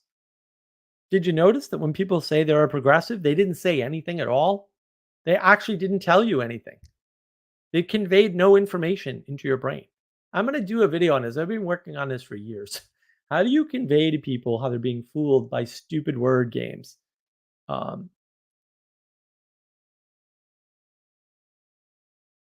Matthew, touche. It's surely immensely complex. Yeah, it's so complex that making a model of it is silly, I think, but that's just my personal opinion. John Grieger, I think flat earthers have the deepest world. Funny. Haha. They do. They do. Actually, it's technically correct. Jonathan Bateau is correct about this. He has a video on the flat earthers. The flat earthers aren't worried about perspectives that they can't hold and that aren't useful to them. You can object, except the problem is, unless you personally are launching a rocket into space or involved in a project of launching a rocket into space, the fact that the earth is round, the roundness of the earth and all the things associated with that, like the motion of the earth, and the earth's gravity and blah, blah, blah, is irrelevant to you. Even if you fly on a plane, the roundness of the earth is irrelevant to you. It does not affect your life at all. You don't need to know about it. When you know about the roundness of the earth and even just the stratosphere and all the things tied up in that, you are using up space in your brain for something that's more relevant to you. Think about that. It's another way in which we get fooled. I'm going to do a video on cognitive overload. That's part of cognitive overload. Talking about something like, oh, the earth is round and it goes around the sun and it blah, blah, blah. I don't care. I don't care. I don't care. It's not that I don't know all that stuff either, by the way. Stupid me. I learned that instead of better things. It might be the reason why Zoomers can't talk to girls is because they know that the earth is round. I'm not joking. I'm being a little hyperbolic, but not much. Like, that might be it. They might have stuffed their brains with the wrong kind of information in order to have the room to store the much more complex information of how to say hello to a pretty girl from Ohio, Adam. Um, maybe they don't know how. Maybe they don't know how to notice when they're being noticed. Maybe they don't understand the subtle signals, mating calls of humans. I don't know. Just throwing that out there. No, I do know. That's exactly what's going on. Let's not get into it. My recent video, which didn't get near enough views, on education and learning, I go into that there. Icaro, it's impossible to be good on accident. I don't think it's impossible, but it's so unlikely you shouldn't rely on that, man. That would be Father Eric. I'm progressive tells you a lot if you have discernment. Well, yeah, that's true. That's true. It doesn't tell you anything good about the person. That's the problem. I try to focus on the good here, Father. Please help me out. Matthew, I like your memory angle. I think it's surely a multispectral. Yeah, memory is an integral important aspect to attend to. It's the most important aspect, right? Like with AI, right? The training data matters more than the algorithm. Period. End of statement. You saw this, right? The earliest Microsoft chatbot AI went into Hitler in like 4 hours. They did that deliberately to it. Yeah, every other companies has too, by the way. Every other companies. They all have different algorithms. But data sets matter. Way more. Way more. Benjamin Franklin, I think they may be using progressive as an antithesis of the conservative. They are. They're identifying against. But when you're identifying against, you're not identifying for. So when I say I'm not this, I didn't say what I was. I didn't convey any information. There's actually zero information in that. But the problem is that conservatives are progressives. They just want progress towards a situation that mirrors the past. I don't think that's fair. Usually they just want to be cautious about their progress. But that's another way of equalizing the world. So I disagree with that framing too. It's all bad framing, unfortunately. Matthew, I agree about progressive, but a cultural pseudo-religion doesn't refute the nation as such, progressive per se. That's all I was getting at. Maybe. I don't think we have a good definition of nation at all. Read American Nations by Colin Woodard. Excellent book. I don't like his definition of nation. Is definitely wrong, but it's interesting. Father Eric, outer space is corrupting our youth. The idea of outer space is, yes, I think that's actually true to a large extent. So look, I'm out of, I think I'm all caught up. If you'd like to join, I will post a link. Go to that link and join me here in the studio. And we can chat in person if you wish. No pressure. Have you considered that you're a Muppet? Have you? To some extent, that is the purpose of these live streams, so that you consider that you're a Muppet. And you really don't know the world that well, and that's okay. It's okay, right? And what you need to attend to is participating in the good, discerning the good, experiencing the good. Speaking of good, Father Eric, welcome, sir. But God alone. I see. It's a quote. Okay. Other people will get that. People watching, they'll get it. They'll think it's funny. If you say so. Yeah. Try not to oversimplify things, huh? Well, realize that you have to and where you're doing it. And, that way you're open to, well, I know I was wrong. So now you're open to being corrected. I think that's a better way to think about it. You're always you have to oversimplify. Just what choice do you have? And then we're online. Like, talk about oversimplification. I can tell you from personal experience, multiple personal experiences, Father Eric's much more fun in person than he is on a screen. Even if he gets my legs burnt and I'm still peeling for 2 weeks. After. Yeah. I'm still peeling as well. But what's the point of going to Florida if you don't get a bad sunburn? I regret nothing. I regret nothing. It was lovely. Oh, look at this. Oh boy. Oh, look at this. Welcome, Matthew. Uh-oh. Oh, Charles, hey, please, what do you got? Share your thoughts, wisdom, well, whatever. so when I was talking about not only looking at progress, but trying to um, go ahead, Matthew. I got to think about this. What you got, Matthew? I need some water. Not much. I just wanted to come in and give you some company, hang out. Um, I mean, I can kind of just drill in a little bit more on your memory angle there. I did appreciate that. I think it's highlighted with Vervaeke's notion of how the propositional is seated in the semantic. Yeah. The procedural is seated in the I believe it's the or no procedure. There's a procedural section of memory as well. Yep. And then the perspectival is the episodic memory, and then I think the participatory is this more mysterious kind of moment to moment glue that we call the self of this kind of in the moment memory, right? That I think it's a lot more messy when you get to that Yeah. area. But that's how I've always kind of made sense of it. But so yeah, I would give you that kind of that nod on your memory angle, very integral. Here's where I would try to maybe do devil's advocate and push back a little bit. And I'm on my edge here. I mean, this is sophisticated stuff. But I Sure, would sure. say is maybe where the AI problem kind of runs into, I think I mean, if we're going to go with strong AI, like general artificial intelligence, a caring kind of agentic, human-like entity. I think it's the body part. I think the data, the data sets you were mentioning, the vast data sets and vast, access to that, to the information processing, the networks being able to really accumulate that and sift that in some kind of sophisticated manner. I think I don't my intuition, very much, layman's, very much on my edge here, is it's going to run into that embodied part of the where the memory is going to run into that special sauce that where I just kind of touched on of is it this creative, not create, is it this aware, is it this self-aware entity, embodied, body is the best kind of word I got, embodied entity that can then move Mhm. around and care in the world. That's where my intuition is the only way we'll make progress for AI is through that route. Other than that, I see a lot of wishful thinking.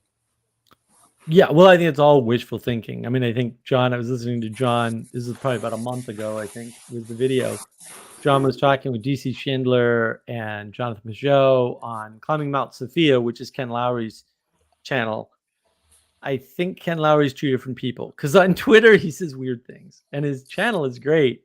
So I don't know. It seems like two different people, but they were talking a lot about this and, whether it's general AI and AGI and and I'm like, now there's two types of AI, really. Can you differentiate them? And the answer is you can, right? They already artificial is the correct word and intelligence is wrong because we know it's not intelligent. Like we just know that. Like I don't even know why people are still you want to call it AI, that's fine. The computer industry is rife with bad naming. Whatever. I don't really care.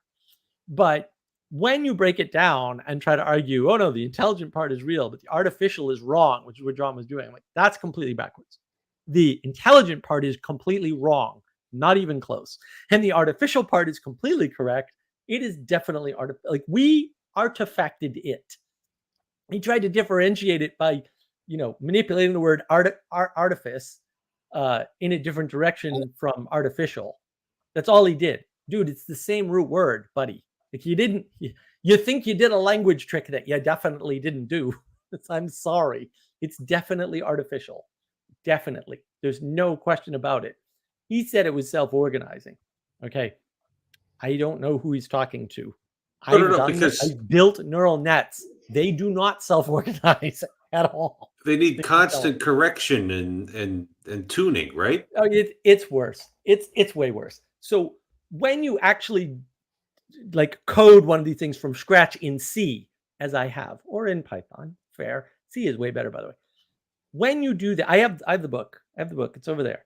I read the whole damn book. I've done not all the examples, but I've done a bunch of examples from the book. when you do that, you choose the neural net shape. This is Hinton's big thing. He was at UFT. This was Hinton. Hinton did deep neural nets. How? He added layers. You set the layers and the amounts of the layers, and he figured out, oh, you start out with a small number of layers and you grow to a larger number of layers in the middle. And so the ends have small number of layers, number of inputs, number of outputs. The middles have huge layers, and you stack them so they go in like a diamond shape, basically. So the middle layers have many more neurons than the outer layers, and it steps up over time. And then you can change the connectedness. The neural net does not change the connectedness itself. That does not happen. Other programs can do it. You can apply neural nets to neural nets, although you shouldn't. You should use genetic algorithms, which is something I'm also an expert at, by the way. Instead, that's actually much more efficient. Just turns out to be, don't know why, maths. Don't ask me. I hate math. But I've done it. It works way better. This is all fantasy. Like, John's never done this work. He's not a computer scientist, to be fair. And I don't know who he's talking to, but like if he's talking to Jordan Peterson's brother-in-law, like that guy never did any AI either. He has no idea what he's talking about. Total fantasy. But what never about XKCD? wrote a line of code. Does XKCD know what they're talking about here? So what are they saying here? Make that a little bit bigger. Can you make it bigger? I can make it bigger. How Make big it you bigger. want it? There, that's good. This is, I mean, yes. I mean, there's lots to it, right? So like there's a structure to the neural net. That structure is, I designed that. I do. I picked that. I can write a program to try different structures. The neural net doesn't self-organize in that case, though. An outside program organizes it. That's not self-organization by definition. I don't know where people are getting this from. There is an aspect of, quote, self-organization if you want to say, oh, the little numbers, the weights, they're called, inside choose themselves. They don't choose themselves, okay? They're chosen based on fitness criteria and based on modification criteria. In other words, these things are called hyperparameters. There's a lot of them. Hyperparameter tuning is the most important thing next to data set in AI development. I think, first of all, I want to admit I'm at the complete and total edge of my understanding and knowledge. I'm very even hesitant to speak at all. But I want to say my intuition is what I would have brought up is I think where you kind of just brought it to is that I think me and you, I think agree that the gap is too large to ever get there. I think what the hopeful minds are and what sometimes JV might be leaning too heavily on is in what you're kind of referencing is that the mechanisms and the ways that this thing is able to kind of take on learning onto itself once it is set up and kind of what you said, hyper tuning. That seemed like a very interesting and very cutting edge notion. And I think you just said it's right under memory as integral. I think that might be what he's referencing into, because by the way, just cards on the table. I have a brother. He's not in, let's be very frank. He's not in machine learning, but he's a software engineer. Like he knows this. He knows a lot of this stuff. And so I would say is that kind of learning process, that methodology that is taking place there, that's where it's kind of like exploding and really people's eyes are getting big into saying that it's kind of taking on this next level of navigating problems, right? We're talking about intelligence, right? That's right. And honestly, that's about as far as I can probably go. But you know who tunes hyperparameters? I do. Yes. And there you go. And I automate that. Of course, I can automate anything. I'm an excellent automation engineer. It's still not doing it itself. Mm-hmm. And any automation you pick, the telos, the goal, the aim, and the reward structure, which is the thing that tells you whether you're closer or further and how much to move, usually it does both, sometimes those are separate parameters, are all determined by not the AI. Mm-hmm. So it is not self-organizing. It is not close to self-organizing. It is not ever going to be self-organizing ever. It just can't. Everybody who actually codes in C or assembly or low-level languages in computers knows this. right? Or they're a terrible software engineer. Like, you know this. The amount of work that goes into coding even a simple AI, which I don't do it anymore because TensorFlow and PyTorch and these other, Well, models are easy to use. Like, that work is baked in. Somebody did that work, though. And it seems to me that these wacky errors about AI are the sort of trap that you are more prone to if you're a flat worlder, right? And I'm gonna so recently I watched the movie 2010, The Year We Make Contact. Alrighty. And spoilers, humanity makes contact with extraterrestrial intelligence at the end of that movie. It's right there in the title, right? It was a fine movie. I really enjoyed it. Special effects were magnificent. It was well acted. The story had great tension and pacing, all of that stuff. But the conclusion left me feeling a little bit hollow. Like, okay, now we've gone and made contact, but the way it's being presented by the movie is that, making this contact with an alien species solves all the Earth's problems, and it does it in a very optimistic and hopeful way, whereas something like The Watchmen makes that in a not so optimistic way. And so it was just sort of this idea that that didn't actually solve any problems inside at least the narrative universe that I live in. But if you are convicted that nothing comes from above, everything is flat, which maybe is another way of saying that everything is emergent, then seeing something like that actually is like a confirmation of your beliefs. That yes, there is other intelligent life out there. That means there is no God. It's the leap they make, right? Right. I think this conviction that AI and these machine learning tools that we've created are somehow going to transform the fundamental way that we actually understand things is another thing that a flat worlder is far more susceptible to, because you just have to imagine that intelligence emerges from below, just pops up out of the chaos of all of it. But as we all know, God breathed the breath of life into the nostrils of Adam, and he became a living soul. So that's in that book you didn't read, Mark. Is it?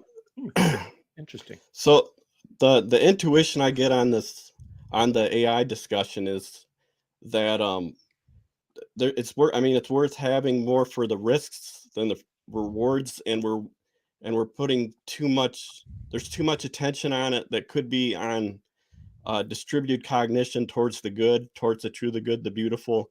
And how do we understand good faith communication more? How do we have more conversations like this, and how do we build our collective intelligence without AI? I don't want to say without machines, because the toothpaste is out of the bottle, and that in regards to how technology kind of has caused problems and to some degree in with our hunter-gatherer past.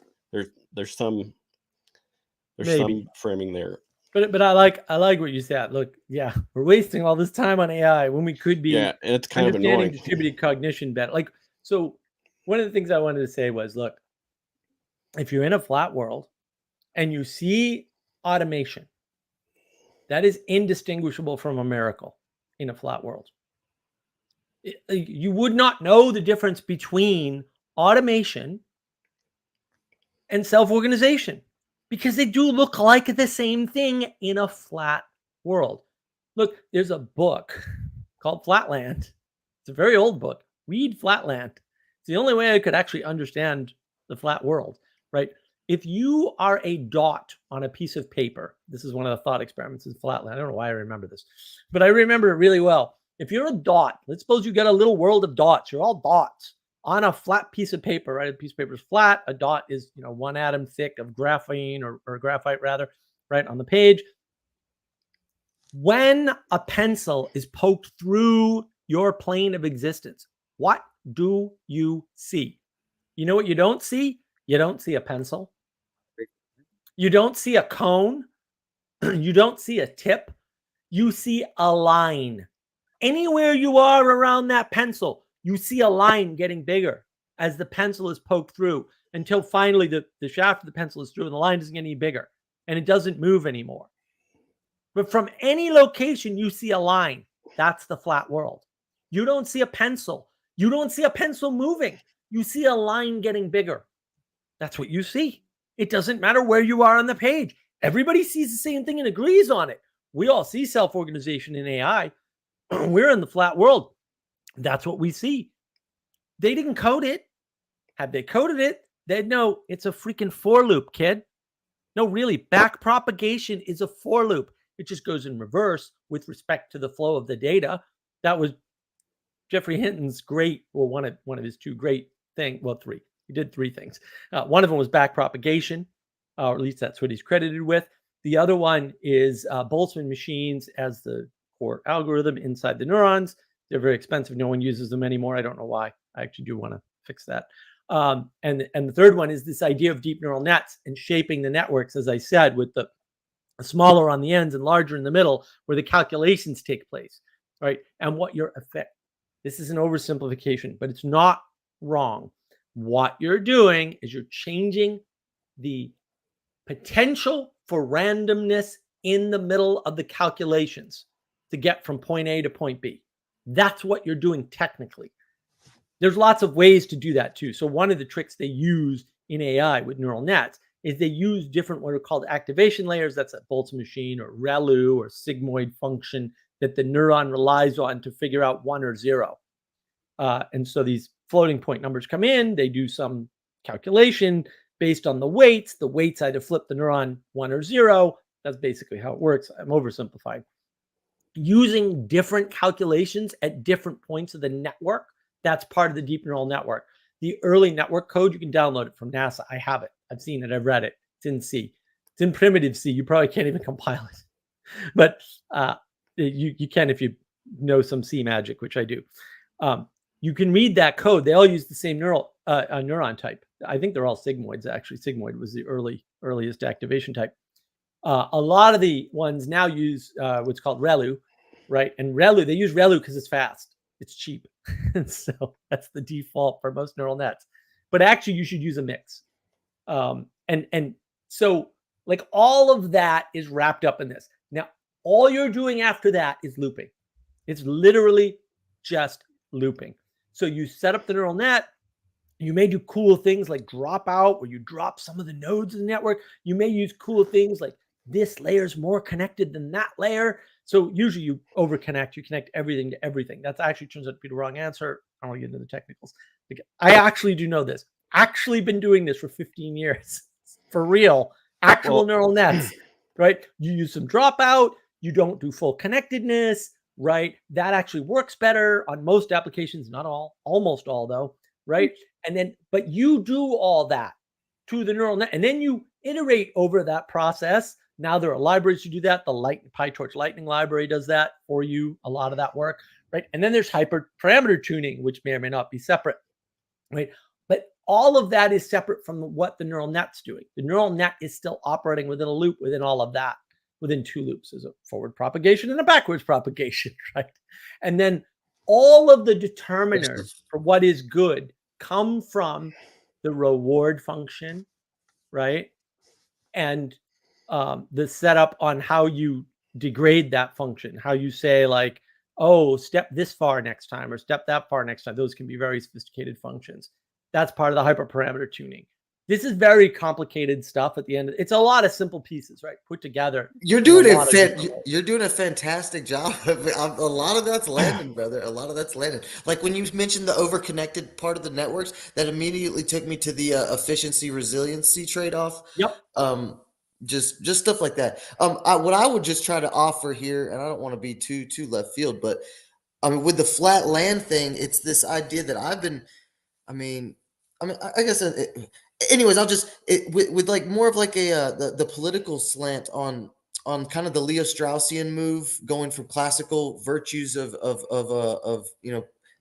theology, informed informed politics versus like the 16th century, I think 16th century, where Machiavellian kind of comes in and says, hey, no, this is what you can get done, get what can be effective realpolitik, and moves us into this kind of this flat world of mammon, Right. of where we're not looking to these transcendent values, we're not looking towards, Right.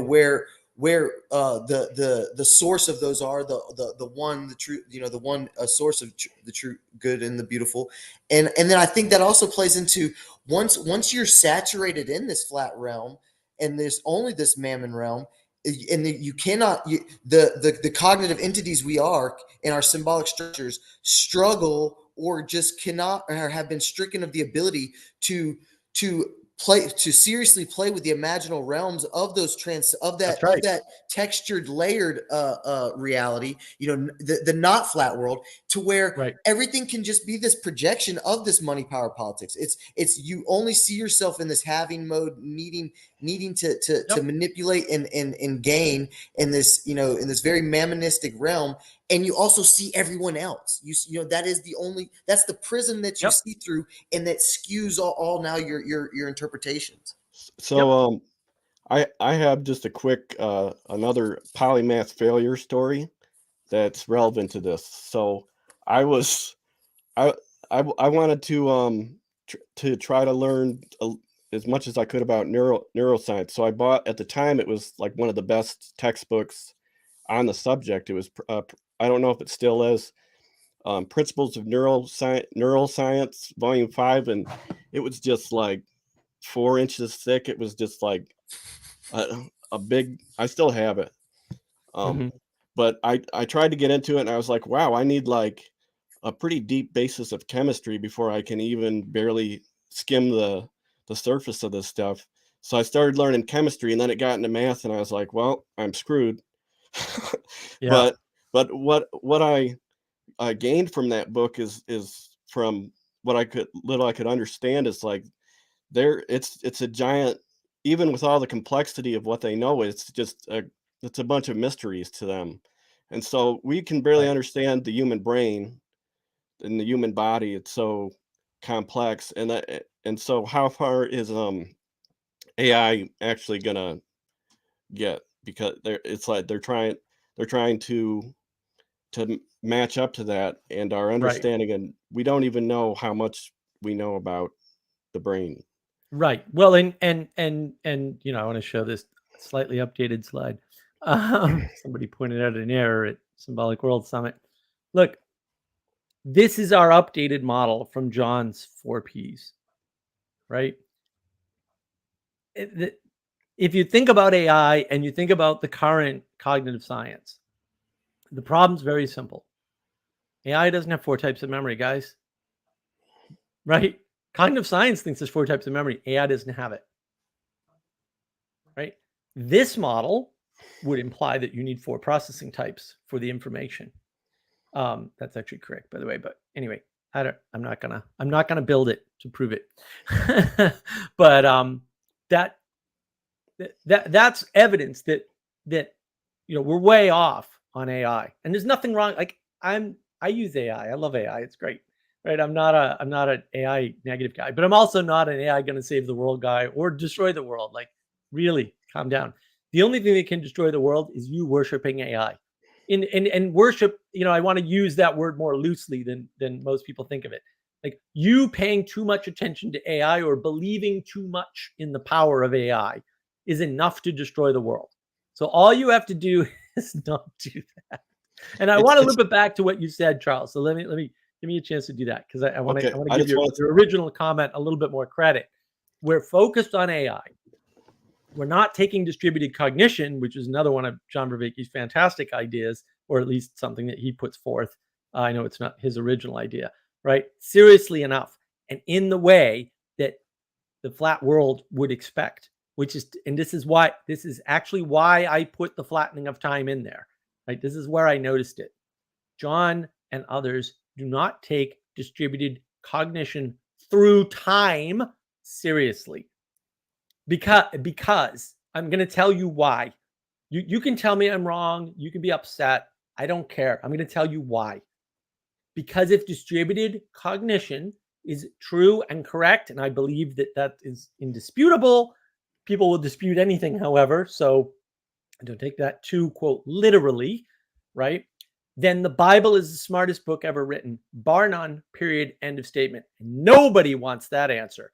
Nobody, except Father Eric. Father Eric loves that answer. But these people who live in the flat world certainly don't want that answer. They don't want time because time complicates things. And then and just bear with me, guys. I apologize. Bear with me. I wanna point out. I know I hinted at it in my monologue. I want to point out that if there were bad actors in the world, I think we could say there are, but we'll just go with the hypothetical. If there were bad actors in the world and smart people came along, let's call them the intellectual class, right? And they had a flat world model, and their flat world model sort of ignored time, because maybe every philosopher after Plato ignored time and children, which makes them not philosophers ever, right? Then maybe bad actors would take advantage of that to sneak in this idea of gender and consent with respect to children, because time doesn't exist and your model doesn't account for it. And therefore, they're not wrong. And they're using your stupid model because you're a fool and you make mistakes like we all do, no matter what your damn IQ is. And maybe that's why you're having an existential crisis. Like, you've created a situation where these people have all the justification in the world to be bad actors and to justify their bad actions using your model. And I am sorry that you did that, and I wish you wouldn't do that. And I understand that you made a mistake and you didn't mean it, but also fess up and reverse course, man. Like, we can fix this. We can make it better. We can, instead of focusing on AI, go with distributed cognition. Distributed cognition requires cooperative processing. All the opponent processing in the world is going to get you individualistic thinking, where you're going to have to rely on the AI, which, by the way, is created by a distributed cognition that you don't know about or control. That might be a problem, right? So why don't we cooperate instead of trying to be the hero that saves the day, cooperate and fix this problem of virtues and values, to your point, Charles. So I'm sorry, I had to say that. But Okay, please. so I figured out a segue from that to talk about my my pirate's booty that I have next to me that's stinking up my nostrils because it's a little antique. So I was antique shopping last year, and I came across this, and this is an 115-year-old copy of Treasure Island. You can see the Nice. and I just wanted to show it real fast. It's It's just a show good off one. That's a good one. Just very adventurous.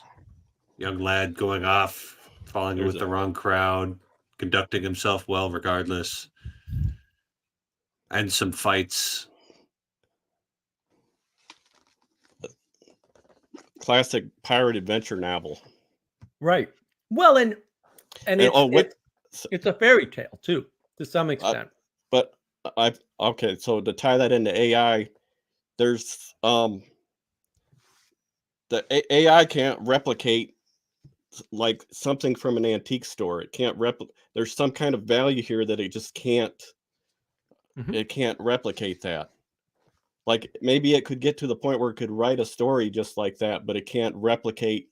There's a humanity there. There's a humanness that it can't. That's something they have to do when they use computer graphics in hand-drawn animation, is they actually have to introduce little imperfections in the lines, because otherwise it looks too perfect and it clashes with the I guess what looks natural to us is just a little bit of rough edges around things, rather than perfectly straight, perfectly geometrical lines. Yeah, nature doesn't do straight lines and 90-degree angles. That's one of the way you know you're looking at Treasure on Oak Island. If you watch Oak Island, which you should, because it's awesome. Yeah, You see, you know what a man-made structure is. You can look and see Wait, it's not 100%, but it's 99% accurate. Which I think is such a cool little insight into whatever we are, that our physiology kind of triggers that, right? Like that it sends off this like unsettling thing to us, you know. It's I find like you could really I could meditate on that for a little while. It's very very I interesting to me. yeah, I don't know about you guys, but when I look at AI, visual AI art, I always get this, no matter how pretty it is, I always get this feeling, like at least where it is right now, that there's some humanity that's missing. Yeah, uncanny valley. The uncanny valley. Sally the artist. I didn't see that coming. Yeah. Well, and that's probably always going to be the case. That's what right? I think. I That's what I hope. I wanted to tag on. If I think you said, you know, to take distributed cognition serious, and you got to your Bible point, which, you know, I appreciate as well. You know, I know obviously the joke is father and his attire would definitely appreciate. But I think you can also stack that one step further, maybe, or an instantiation further on that. You could to take the notion that what we are is a much more complex, distributed, participatory kind of entity. This, you know, entity. You must take tradition more seriously. I think is at the end of the door. Like whatever it took me to this place of like, and it's in this book I'm reading right now that's very very heady and philosophical, and it's like this book when it was outlining this ancient primordial philosophical dichotomy, it clicked this dynamic. It made the distinction of gender more clear to me, like modern like struggles that we are in our discourse about gender, where I've heard even someone say, I think Pajot might have had the throwaway line like gender's more ancient than sex, and I didn't understand that until I was reading this book and the way it was describing this you know, this ancient philosophical dichotomy, and I was like, man, gender might be more ancient than sex, and so it's just this notion that it's like you said and it's also a theme that you take, just to give, you know, toot your horn here. And I also wanted to also give you a compliment on the kind of the notes you took from Symbolic's World Summit. So your notes were some of the best I'd encountered, but also just this philosophical rigor, right? Like it's one of the things I kind of come here for, is like you kind of will put up your edges and be like, no, like stick with the idea. Let's stick with the idea. Let's do the philosophy. And it's like, let's take the thing serious. Let's take it all the way down and lean on that tradition. And I did, and you know, that's how my brain works. I think that's one of the reasons I kind of vibe out with you a little bit, and actually like to kind of joust and wrestle with you, is because my brain goes the same way. And I've done that with tradition. I've meditated on that, and it's the same thing with where it's the same notion to where I got to where it's like, dude, I think gender is a freaking ancient primordial substance. Like it's outlined in this heady, you know, Neoplatonism and history of being philosophy masterpiece. You know, JV called it a masterpiece the other day in one of his streams. So this book I'm reading. So oh, he did. Well, yeah. no, that's great. That's great, man. Thank you for the compliments. Yeah, I mean, I think that if you take seriously that distributed cognition has to exist through time, how you'd argue the other side, but people will argue anything. And then you have to take, you know, so-called participatory knowledge. I call it participatory information, because that's what John's actually describing, if you pay attention. And if you didn't, that's fair. It's hard. It took us 1.5 years to figure that out. And there were lots of us working on that, right? If you take that seriously, what is participatory information through time? What is that distributed cognition of participatory information through time? That's tradition. That's what it is. And so, like, but you got to get to the through time first, and then you can go through the 4 Ps, whichever 4 Ps you want to pick. It doesn't matter at that point if you pick Vervaeke's incorrect 4 Ps or our correct 4 Ps. You're gonna, once you spread them through time, you come to, we'll say, all of the elements that you might find in a healthy church tradition. Was it Catholic Church, the Catholic Orthodox Church has, right? Whether it be icons, right, or ritual, right, or symbolism as such, which I know is part of icons, right, or the propositions, which would be the book, which is all the Protestants have, which is why they're all, you know, in trouble, right? So it doesn't really matter. Like you get all of that right? You get the procedures, like that's the liturgy, right? You get all of that out of the idea of adding time to distributed cognition. That's what you get. You get what we would call the wisdom of the church or something, or the wisdom of participation in the church or something like that, from the extension of all of the ideas that John has, but just doesn't, quote, take seriously enough. And I think it's this seriousness is being able to make the next step, right? It's being able to actually make the next step.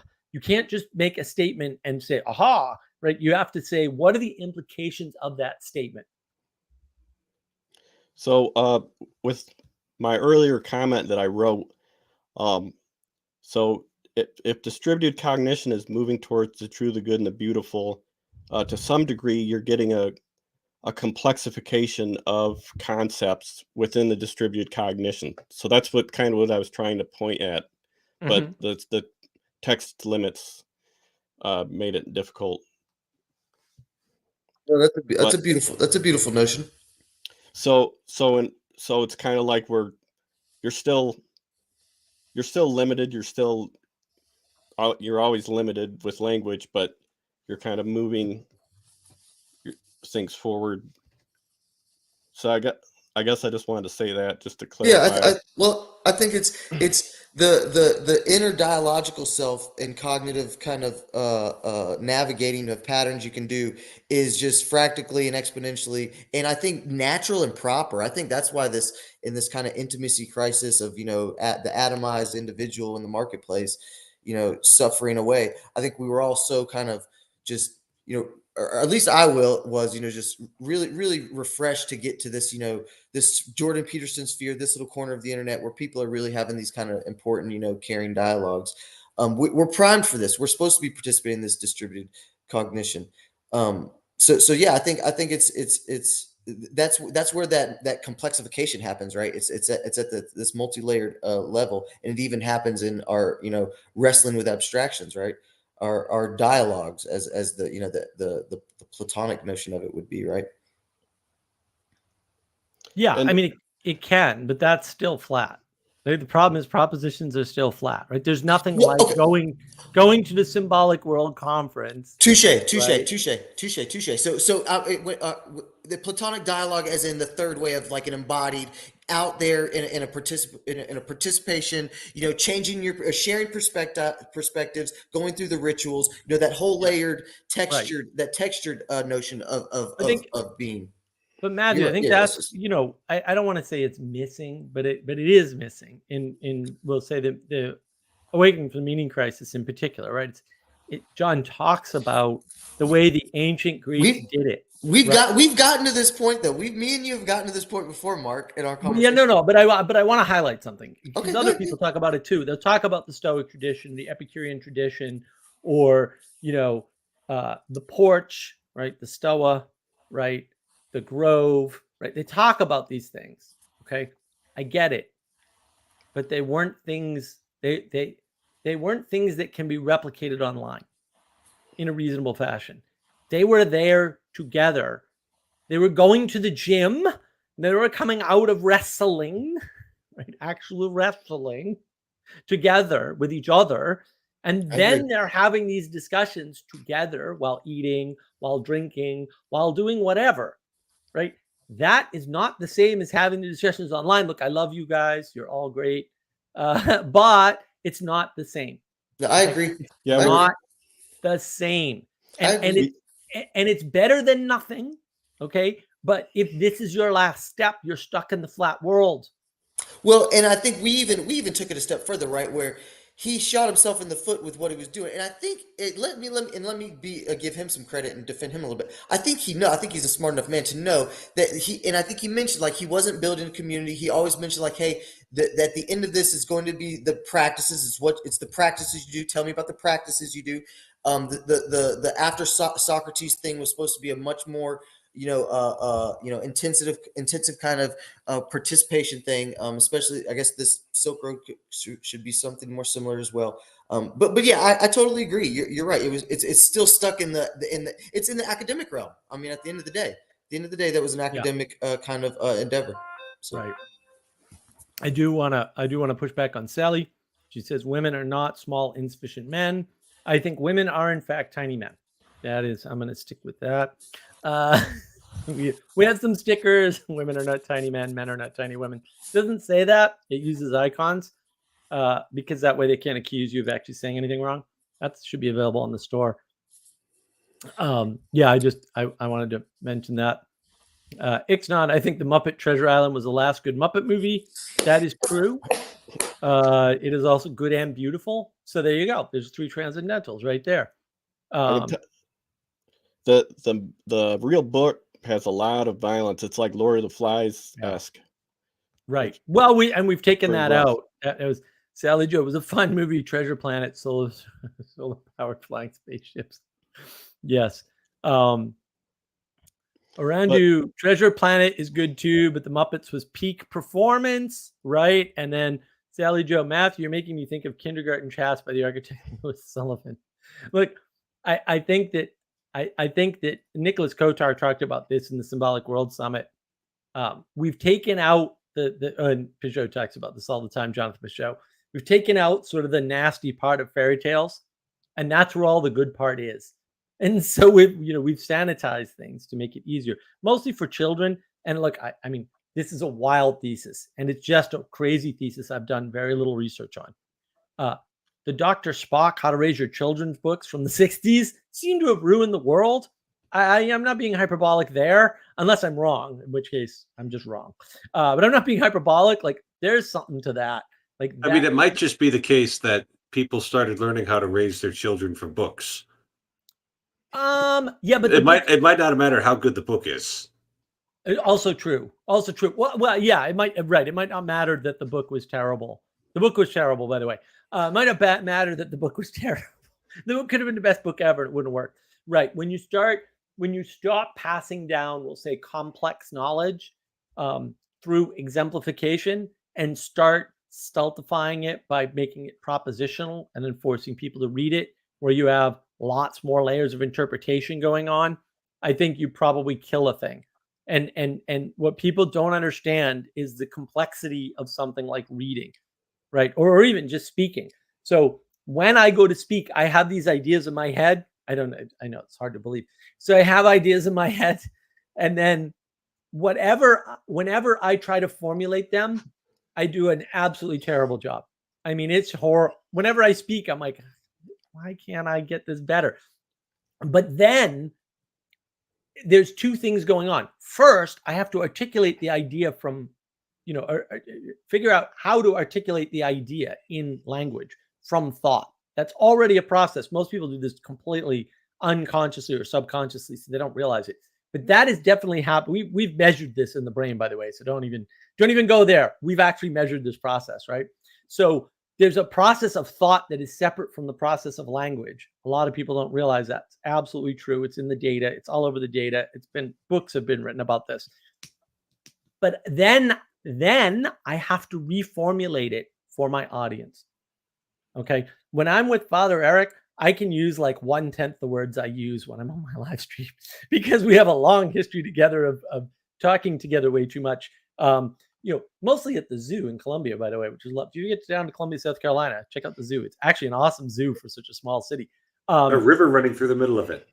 Yeah. Oh, wow. You get to the botanical gardens. You go over the river on a bridge, and you get to see the river. Yeah, it's kind of cool. Go to the botanical gardens. You don't walk up a big hill though. Or you can take a little shuttle. But then you get to the botanical gardens, all the pretty flowers. Or you can go the other way. You go to the botanical gardens and then go to the zoo. If you're on the other side of the river. At the beach, driving in the car too many miles around Florida and around South Carolina, whatever, right? Thunder Bay, wherever we've been together.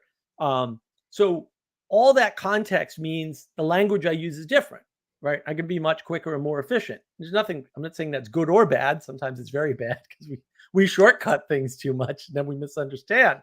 But it's harder for me to communicate it to you guys. I don't know you as well, Matthew or Charles. I apologize. I hope to someday, and maybe that won't happen. That's okay too. But, it'd be nice to, right?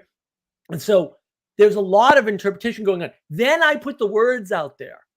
Now I've imagined how you're going to interpret them. but I don't actually know. Right. And then you got the same process happens. You hear the words, you have some expectations about what I'm going to say, right? You interpret that gets interpreted in your framework. And then you try to articulate something that you're anticipating that I meant, right? So that whole process, it's a very long process. There's a lot that goes wrong. So what I'm saying is it's a freaking miracle that we can communicate with each other using language at all. And we should be grateful for that and not worry so much about the mistakes that we all have to make because we suck at everything. At everything. You need to consider. Have you considered that you're a Muppet? You should. And if you should. Get a cup. Get a cup. It'll help you. I feel like I'm two of them. I feel like I'm both of the old men in the theater. I'm so sarcastic in my daily life. But excellent. To say one thing optimistic, that even though that this sort of conversation is kind of severed from real community and all the benefits of that, it's pushing back on all of the kind of nihilism generation that come from social media and from the mainstream culture of scientific materialism. And right. and it's something more meaningful and hopefully to people in comparison to this kind of winner takes all debate style conversation that like dominates Twitter, for example.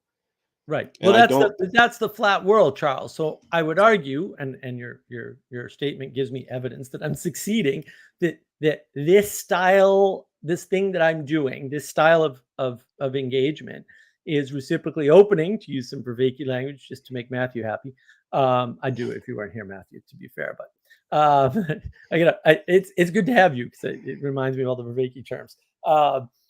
The re-enchantment is important because we could be having this conversation. I'm quite capable of having this conversation in a way that shuts people down without them even realizing.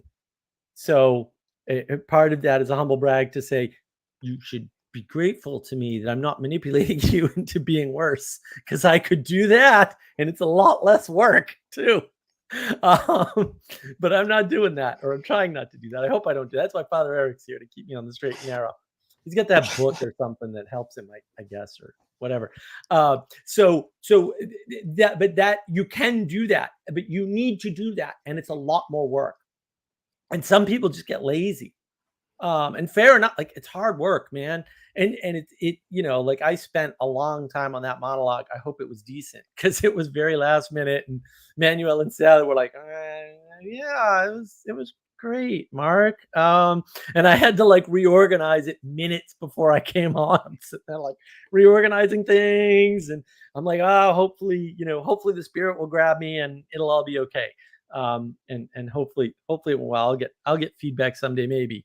But like that's actually important, that when we engage, it doesn't matter how we engage, in person, in the Stoa, in the Grove, right on the porch, whatever, right, or online, that we're doing that hard work of opening things up, listening through humility to the other person, because you can't listen unless you're humble, right?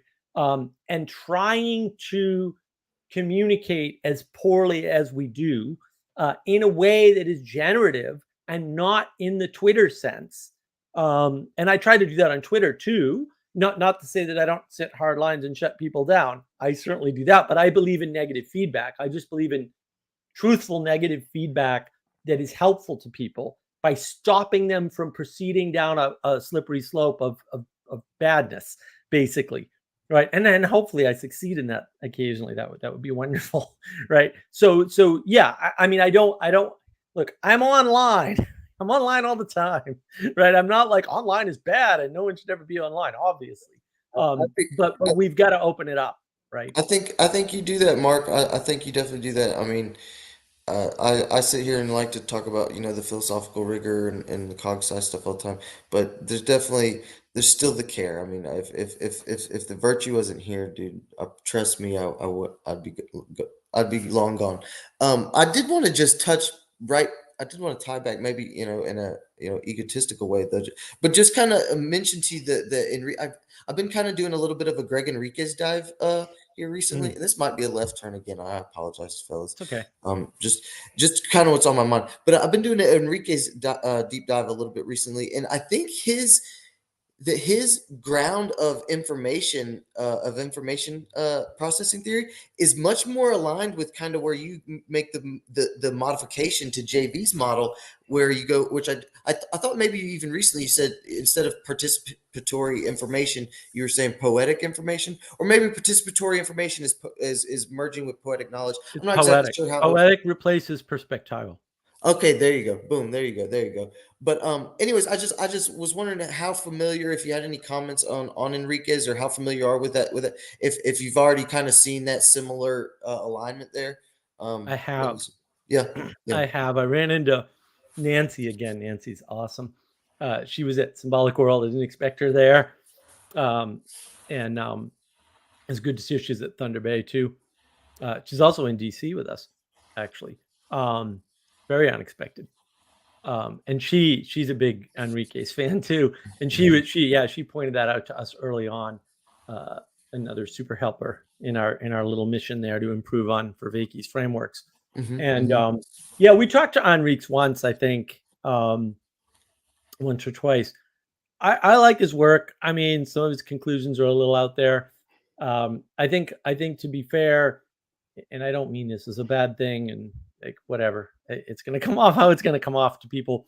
A lot of people use John Vervaeke's work to justify their mission of religion that's not a religion, whether it's the Collins lesbians there, or whatever, or it's even, my good friend Pastor Paul. I think he's using that because like his denomination blew up and now he's got to start a new religion effectively. And they're using Vervaeke's scientific work to cover up their attempts, or validate their attempts, or justify their attempts to create a new religion. And I think, as much as I like Greg Enriquez, he's also in the same boat. He had a sort of spiritual experience, an unexplained sort of experience, and that drives him. And fair, like it should drive you, like fair enough. But where it's driving him, I'm not so keen on. And I haven't really done a deep dive on all his work. We did look into it. Manuel and I both looked into it. And Manuel's pretty good at, like, if there's a problem, he'll find it for you. And he'll tell you about it and yell at you forever about it. Which can be tough on people, but it's also like I enjoy it. So yeah, I mean, I think that's my problem, is that Vervaeke is attracting those people. For better or for worse, I'm not making a judgment call on that. I'm just saying that seems to be what's happening. And so the people that either have or want to justify, quote, new religion or building something new or whatever are using a lot of the Vervaeke framework. He uses it, right? The religion is not a religion project. And I do want to loop back. I want to loop that back real quick, Matthew, if just real quick, right? This lack of community, this is not a Vervaeke problem alone. This is also a Peugeot problem, although Symbolic World Summit sort of pushed it in a better direction from my personal opinion. Could be wrong about that, right? It's also a Peterson problem. The problem of leadership, or lack thereof, is a big problem. If you didn't listen to the Symbolic World Summit roll-up video that we did, I'm hoping to get it over 1,000 views. It looks like it might get there. It's just going to take longer than I thought. I thought it might do it this month, but it doesn't look like it. We talk about that. There's an incident there where leadership was lacking. There's also an incident which, unfortunately sounds a little hubristic of me, where I showed some leadership and said, like, this has to happen this way, guys. Like, let's do the right thing here. Like, that's important. And we need to be able to have people want to do that. And I think one of the problems is that, especially with certain generation, let's just call them boomers, right? They are afraid of the Hitler or Stalin effect. The implication of that, there's broad implications of that. They think the charisma took over the ideal. And the problem is that means you believe the ideal. The ideal is wrong, right? The fact that Hitler and Stalin may have taken over that ideal and corrupted it is irrelevant, because the ideal was already wrong. And so charisma is real. You're not getting rid of it from the world. The solution isn't to take what charisma you have and destroy it deliberately by saying over and over again, I don't want to lead, or I don't want people to follow me, or, I don't want to be at the head. If nobody's at the head, or nobody takes control, and this is a very strong finding in psychology, the most psychotic people in the group will find a way to take control. That's bad. I don't like that. I would rather have a good man like Dr. Vervaeke or Dr. Peterson or Jonathan Peugeot at the head, even if they don't want, especially if they don't want to be there, but even if they don't want to be there, because I think they're good. Right. And even if they don't trust themselves to be good, and fair enough, we have a problem with goodness. Everyone's focusing on truth and beauty for a reason, because they're afraid that they don't know how to discern the good. And that is a correct fear, but you should damn well be afraid of that, my friend. Right? But now no one's leading. And I would rather have an imperfect leader who's aimed at the good than a psychotic leader who definitely is not. Sorry, I went on a little long. No, you're good. Yeah, I was just going to insert or just maybe just offer. I'm kind of questioning myself now. I wonder, because JV has recently, in his most recent videos and stuff, has walked back from that R&R religion that is not a religion, like explicitly, like has walked back from that notion, has said he wants to move on towards, his goals is more of the philosophical Silk Road. So my question, I mean, obviously this is kind of silly, but none of us can answer, but I am curious. I would like to ask him, I would wonder what he would say is, if he regrets it at this point, if he thinks it was like a mistake, if he thinks putting that out for one of the examples that you just mentioned, right, is it kind of just offers itself to be kind of taken for a ride and used for some like I mean, I don't get me wrong, the Collinses, I think, are, first of all, they're highly intelligent. I think I've mentioned this, and second of all, I think they're very interesting. Third of all, I want nothing to do with whatever they're doing. Same. Yeah.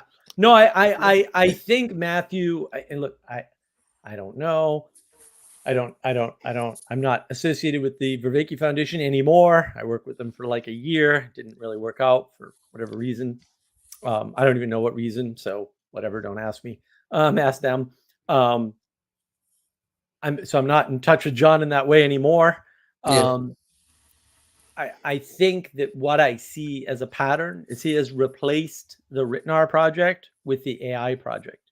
And now AI is going to become the thing that brings us. That's so interesting you said that, because I think his most recent, and it's with a guy I really enjoy, Sam Titteman, and so I kind of will give it the pass on my bias, but I will say that is one of the topics recently of his conversations where I'm getting worn out on, like, and I'm the big nerd over the, like, I vociferously consume all the stuff. It's like, yeah, it's interesting. And I think it's because, earlier, to tie this back into the early part of the conversation, it's because of my fundamental stance on it, right? Is I think there's a shark that has to be jumped that I think is not going to be jumped to get to this general artificial intelligence that is, going to be something so human-like. I think we're stuck with kind of what we have, which is these large language models that have to be constructed by humans. And I think, just real short, it seems to me that the idea of like an AI savior in some sense is just super salient scientism. Yes. And so it's dangerous because it's bullshit. It's Skynet potentially, like, dressed up as Jesus or something. It's right. It's right. It is. I mean, explicitly, people are like, this is like, John's like, it's going to become spiritual, and then it's either going to take us with it or not. And I'm like, what on earth are you, like, where, what? How are you, we're not even a billionth of a way in that direction. Like, we don't, you're just using terms that you're not defining, and fair enough. A lot of people do that. But I would argue they're terms that are not definable. Right? Like, first, define intelligence. And as I mentioned in my monologue, everyone talks about consciousness, and nobody talks about the unconscious. Well, the guys that came up with the consciousness model or at least their predecessors came up with the unconscious model pretty quickly. What's that about? Why don't we talk about that?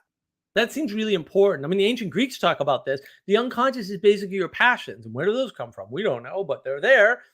That would be good to understand. Right? Like, everybody's focused on, what we can do by ourselves for ourselves to improve ourselves. And that doesn't make any sense. Right? And like, you have limitations, and the limitations of you are you. Right? They're the same thing. There are other limitations outside of you, but you have a set of limitations that is you. Like, those limitations make up you. Those constraints are part of who you are, right? And like, maybe when you have ideas and you speak them wrong on a regular basis, right? And the advantage to that is that you're very artistic and good at abstracting ideas into images, or words into images. Maybe Sally, right?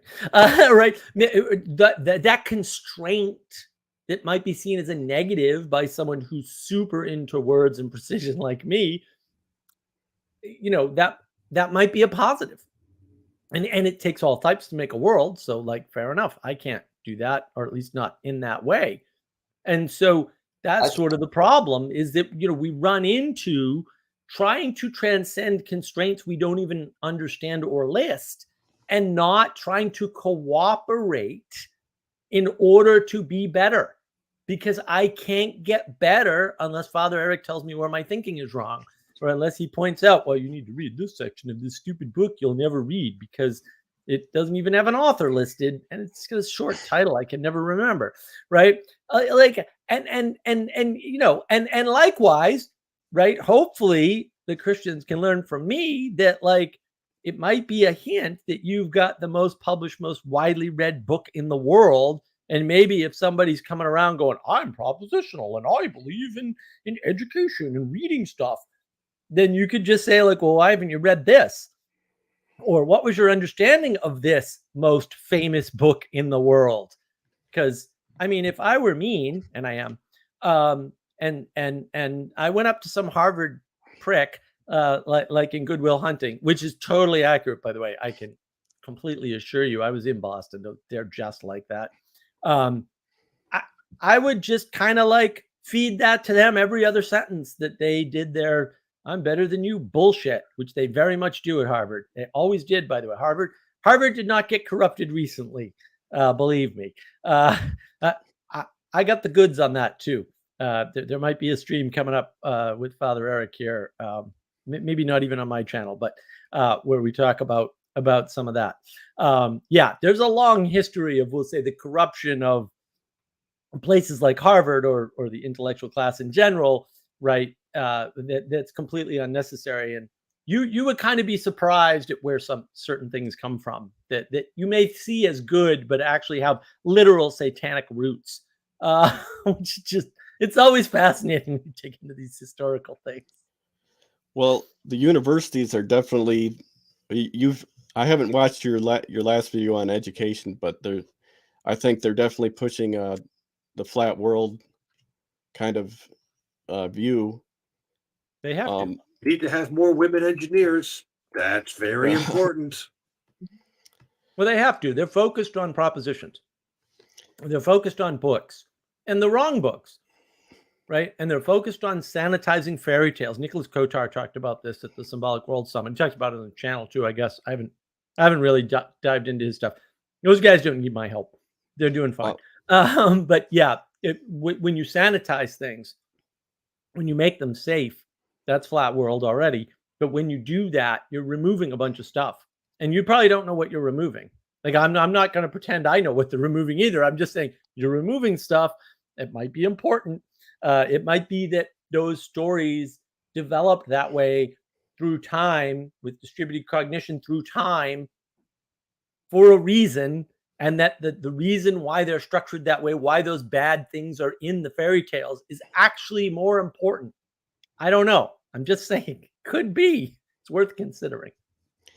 And another thing is to bring in a little bit of Austrian Chicago free market economics is there's something about this whole taking government grants and stuff and building and turning universities into mini cities. It's not in line with what you would think about the Lindy effect and and what you would think of great intellectuals throughout history, you would think of them not in an entire intellectual mini city, but like, in a much smaller, less impressive room or building, doing their work. Maybe lots of great thinkers and artists and such through history that were, broke. Mhm. And the money. I think there's something about really the public feeding money into that against their will to Right. some degree, maybe mostly against No, their will. well, yeah, I don't look. We all cooperate with things we disagree with because we have to. Like I have to have you on here, Charles, even though some of your ideas make my ears bleed. And I don't look. I don't mind. I'll take the hit, dude. It's fine. Like, I'm not complaining, right? Like that's partly what I'm here for. I have to listen to Matthew too. It just sometimes you guys say stuff and I just want to strangle you both. Sometimes at the same time. Well, But that is something a like pirate captain would do. exactly. I Exactly. wanted to pick up that I think you landed in the perfect spot, Mark, with when you started to poke at intelligence and the squirreliness of our understanding on that. Is I think you nailed it. Is the one of the big pieces is going to be again this distributed cognition thing, and Right. that is where our understanding, our usual traditional understanding of this cognitive entity we are has just become such a more textured and more complex entity that with it's a much more dynamic a thing we are. And then what I would Yep. say is that what it reminds me of the universities, especially this modern university that's going on today, this cultural what do they call it, the cathedral. Mm, It's like when you take the pattern that's given down from the ultimate reality, the one true God, and then you take that pattern and properly and properly orient that from the pattern, the distributed cognition. right. The distributed cognition is healthy, but then if you try and manipulate that and orient Right. it towards a certain Right. mammonistic flatland goal, let's say, that's where you get like a retarded elite circulation. That's where you get Yeah.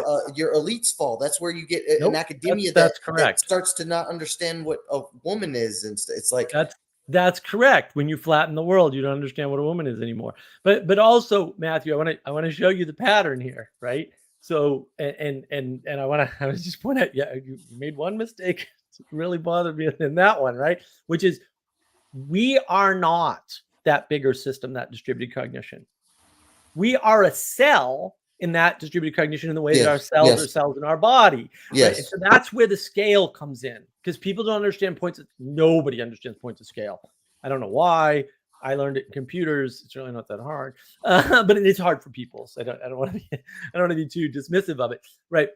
And points of scale are really important in a flat world. Again, and I mentioned this in the monologue, right? In a flat world, we get confused. We think like, oh, we can run the universities the way we run the government, or we can run the universities the way we run a household, or we can run the universities the way that Plato ran the Grove, right? A, we don't even understand those things usually because we've already flattened them. B, no, we can't, right? Because the Grove is a very small number of people. And so it doesn't scale up. It just doesn't. It scales out. You can have many groves of 20 people, but you can't have a grove of 200 people ever. That just doesn't work. Now, you can make all kinds of very good arguments for, well, you can have the quad inside the university, blah, right? The reason why universities are mini cities is not necessarily bad. And I'll get to the bad part, right? But bear with me. The mini cities comes from universities come out of monasteries. We destroyed all the monasteries. That was a big mistake. We're still paying for that mistake. Henry VIII, you bastards. Hey, Right? you leave his mother In out my of this. defense, Whatever. I am historically stupid, so I'm gonna say that. Yeah. So this happens where we've lost the monasteries over time. The monasteries did a bunch of things. Monasteries were the hospitals. They were the welfare centers. They took in the mentally infirm. when the families could no longer take care of them, right? They fed the poor, right? They were the sources of all learning, right? They were the actual universities, right? All the universities in the were started by religious orders, all of them. That might be important. All the hospitals were started by religious orders. That might be important. Somebody commented on one of my actually, I forget who it was. Somebody commented on one of my videos recently and said basically, "Oh yeah, my hospital was recently taken over by I think it was the Catholics, and it got instantly better." I was like, "Well, right? You can pay caring people, but you can't pay people to care. Sorry, it's the way it is." But and this is the same point that Charles, you kind of touched on. There's this unholy union. I'm using that term deliberately. There's this unholy union between government and university. And if we had that same union, or when we have that same union between government and corporation, everybody bitches. But for some reason, they're not bitching about when it's between government and university. Well, guess what? It's the same form of corruption. It's just as bad, if not worse. The union that you want is a union towards something higher, right? Where you've got something more or less religious, right? If you want to call it metaphysical or philosophical, those are all the same word, the way we use them, unfortunately, for better or for worse. That would be better rather than having the government do things, because at the end of the day, the government is a group of maybe above average people, although not usually, unfortunately, especially not in the case of America, right? Who are constrained by other people, right? And in a constrained environment, what happens? The lowest IQ wins. That having smart people in the government doesn't help you, because the government is this bureaucratic cooperation. That means the dumbest person in the bureaucracy is going to bring the whole thing down, probably to their level, the lowest common denominator. This is why communism fails. People forget the only way to get equality is to go to the lowest common denominator. In the government, that happens all the time. That means the systems they come up with are easily gamed by average intelligent people. By default. Almost always, not always, almost always. And that is unavoidable. So having the government solve problems is a bad idea, just in general. You need the government, can't get around it. It's not going away, right? We need it. We need it to point to better things. That's usually what it does. Politics is downstream of culture. Tim Pool and Carl Benjamin are right about that. But when you have these unholy alliances where government and the banks, because that's what's actually happening, are in bed together and using education to launder money. Yeah, that's actually happening, by the way, right? And changing bankruptcy laws so they can launder money and be guaranteed their money, then we have a problem. But that's also a flat world, because you're looking at it strictly economically. And the midwits in the government, and most of them are, not all of them, but most of them, don't realize that using an economic frame is too flat, and that people will game the system, and that will be bad. And fair enough for them not seeing it, but we're allowing them to write these stupid laws and change bankruptcy laws and be in bed with universities. And when they're in bed with corporations, we're all upset. When they're in bed with universities, everyone's like, "This is great." That's an error. Yeah, that's the kind of cronyism or fascism in the sense of Mussolini's definition of the merger of state and corporate power. That's okay because we can get free education out of it. Right. But I want to say that when I say I'm historically retarded, or I say I'm a random polymath, I mean both as double meanings. Sure. But there's definitely, as you said, the banks, regulation, tax, excess regulation, taxation, government expansionism are just some examples of it's reducing our standard of living. And we could have a much cheaper education than we did back in the 70s, if I recall. Back before all the government money started flowing in. Right, Yeah. right. Well, it's cheaper in one sense, and it's more expensive in the other. And if you only count, I have a video on economics, just saying, on navigating patterns, just saying, right? If you only count the money part of economics, you're seeing less than half of the economy. because the economy, I mean, even economists will actually admit this. If you read Freakonomics, for example, you'll realize real quick money doesn't work the way you think, and most of the economy is non-monetary. So you can't measure it. Like, you actually can't measure it. It's not possible because there's no trace. Like, if I go to my friend's house and I bring them a tree, which I've done, nobody tracks that. Nobody knows about that, right? But I've enhanced their life and probably my own, so I want to get rid of the damn tree. And that's not tracked anywhere. Like, nobody knows about that. It just happened, right? It's just a thing that happened. And there's nothing wrong with that. But like, that's most transactions are barter. Most transactions are not money. There's a lot of money transactions, maybe too many, to your point, but most transactions are barter. And unless you understand that, and most people don't, and fair enough, it's hard to understand. There's a lot to track in the world, flood of information. See the monologue, right? Then you won't really get it. Like, oh yeah, there's a lot of stuff overwhelming the system because we've reduced it or flattened it, made it a flat world of economics, and economics can only measure money.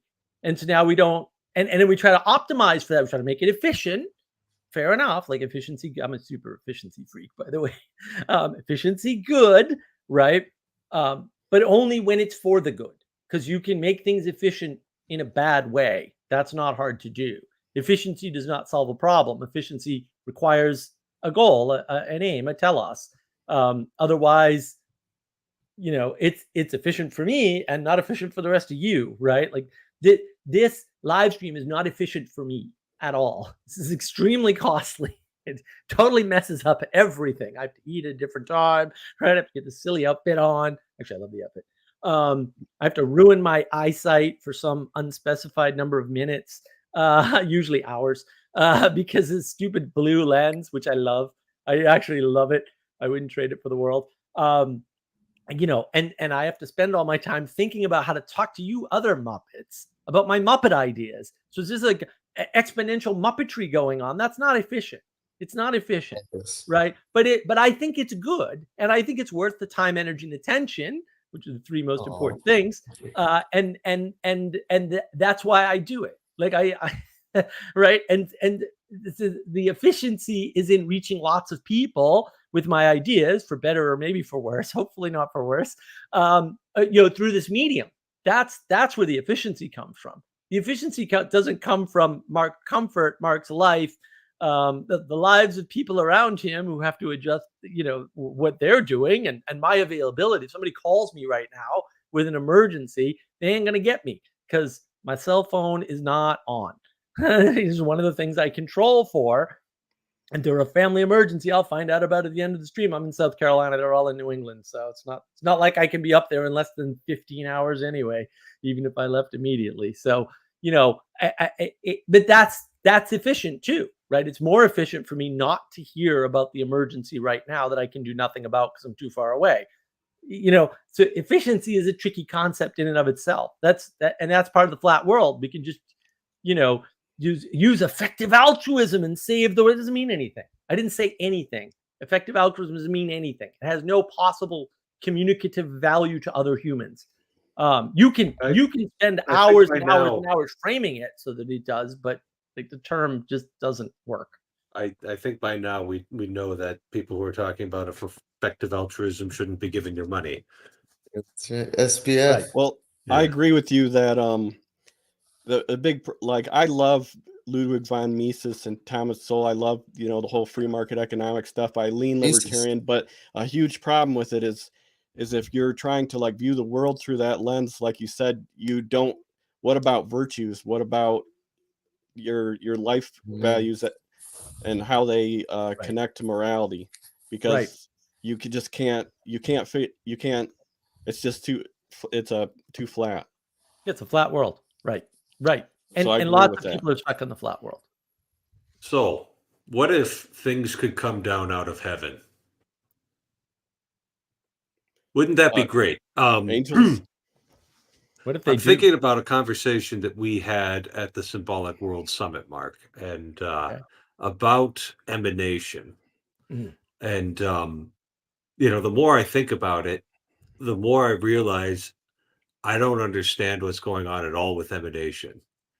And so I'm trying to get like a handhold in here, and it seems germane to the unflattening of the world that we put the third dimension in there and start to understand these things. And so I want to get at it through, and I think this really does happen, is sometimes human beings are agents of emanation, instruments through which heaven realities Oh yeah. flow down into the world. Yes. I think we can see this in the book of Genesis, where Adam gets to name the animals. Mhm. That's his prerogative. And so I want to see if we can get something here is in kind of the mediation of an idea into reality. Somebody sees potential out in the world, right? And being able to see that is actually a really, really cool trick. And Mhm. from somewhere, and maybe it's up, maybe it's down, right? Maybe there's emanation from hell, right? I'm not sure. They get an idea of how they can use that potential, and then they put their Yep. time, energy, and attention into Yep. building something. Maybe they're building something physically, maybe they're building an institution or a movement of some sort. They're building a phone. They're inventing the cell phone. I mean, the greatest example of emanation, and just as you're talking about it, I think, is that famous introduction of the iPhone that Steve Jobs does. And I just popped up in the past few weeks again. And I was like, well, that's a weird pattern. Why is that popping up all of a sudden? And I'm not pretending I know. I really don't understand. I didn't look into it. I just noticed it. I'm like, well, I saw this in 3 different places that aren't connected to each other. What the hell's going on? Why is this popping up? Right. But what you see is Steve Jobs. And he does this very, like, he was a marketing genius. The guy's a genius. He's a marketing genius, right? What he does is he says over and over again, a phone, right? A web browser, right? And I forget the third thing, right? But he does that over and over again until everybody gets he's talking about one device that does 3 things. Phone, a web browser, a music player. Yeah, Probably. music player. That's what it was, Yeah. right? And he says it over and over again. And it's like, oh, and like the third time, then the crowd gets it and you hear them get it. Okay. Mhm, And mhm. here's where the confusion comes in for everybody.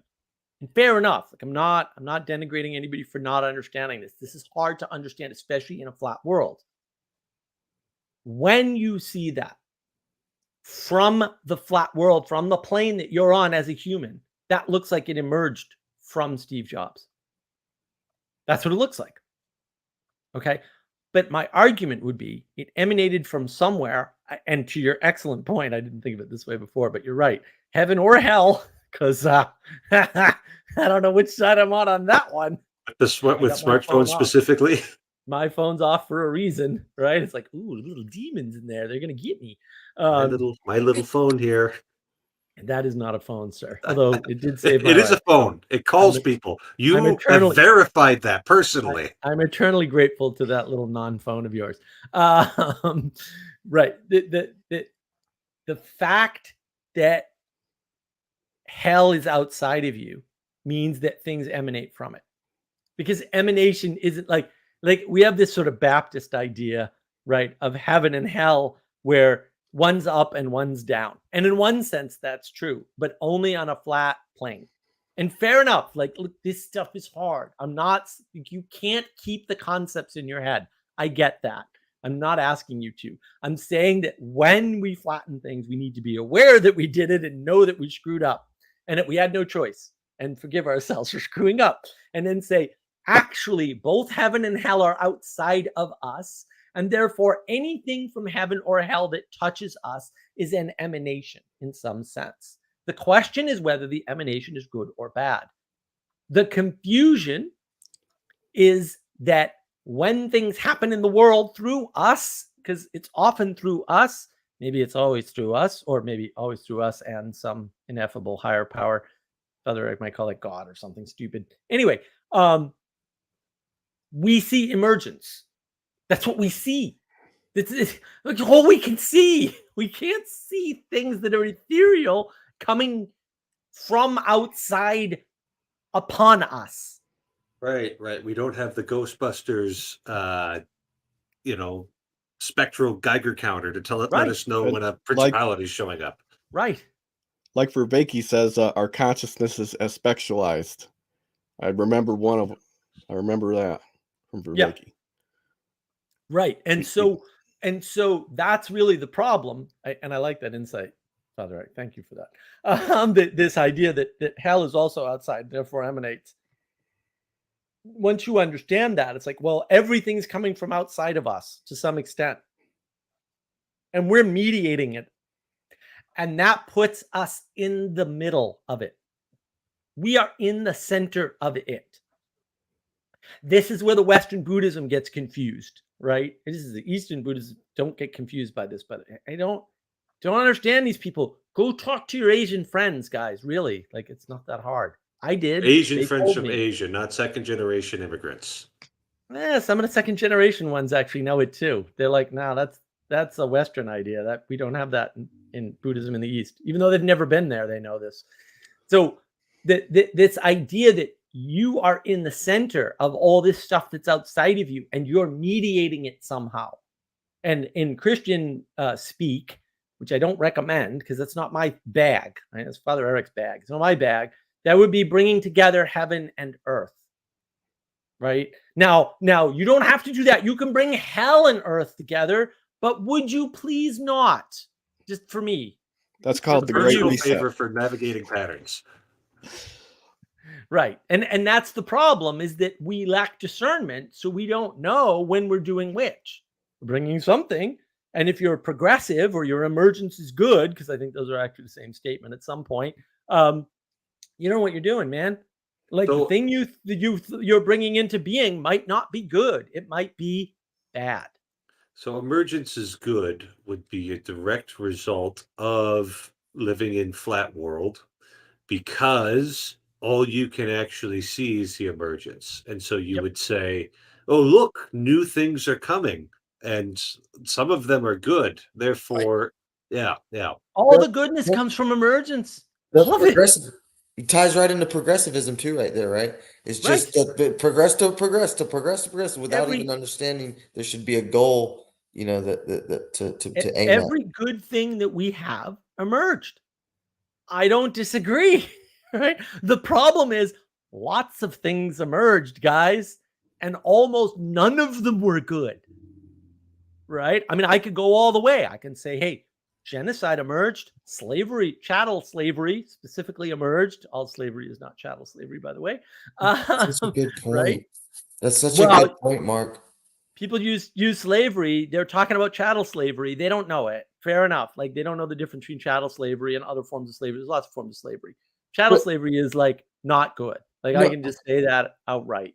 I Right? like that distinction. It cleared it up for me though, because it helps me with the discernment, like you said, is because emergence is the good is only when it has gone through all the three dynamics of emanated down into world soul, emanated down through us Yep. into world soul, and then back through, from world soul back into us. Because if it is only just pure, like you said, dude, gnarly stuff has emerged through the history Yep.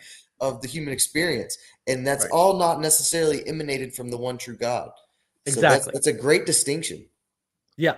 Thank you, Matthew. That means people are actually understanding my point. Yes, the emergence is not good unless it matches the emanation that is. Yes. Emergency room. Yes. I like that. Thank you, Sanjaro. Yeah. I mean, I think that's really the problem. Like, unless you understand that those two things have to match, and you have to understand too, entropy means, if entropy is true, and I think entropy is freaking true, guys, like I don't know what to tell you.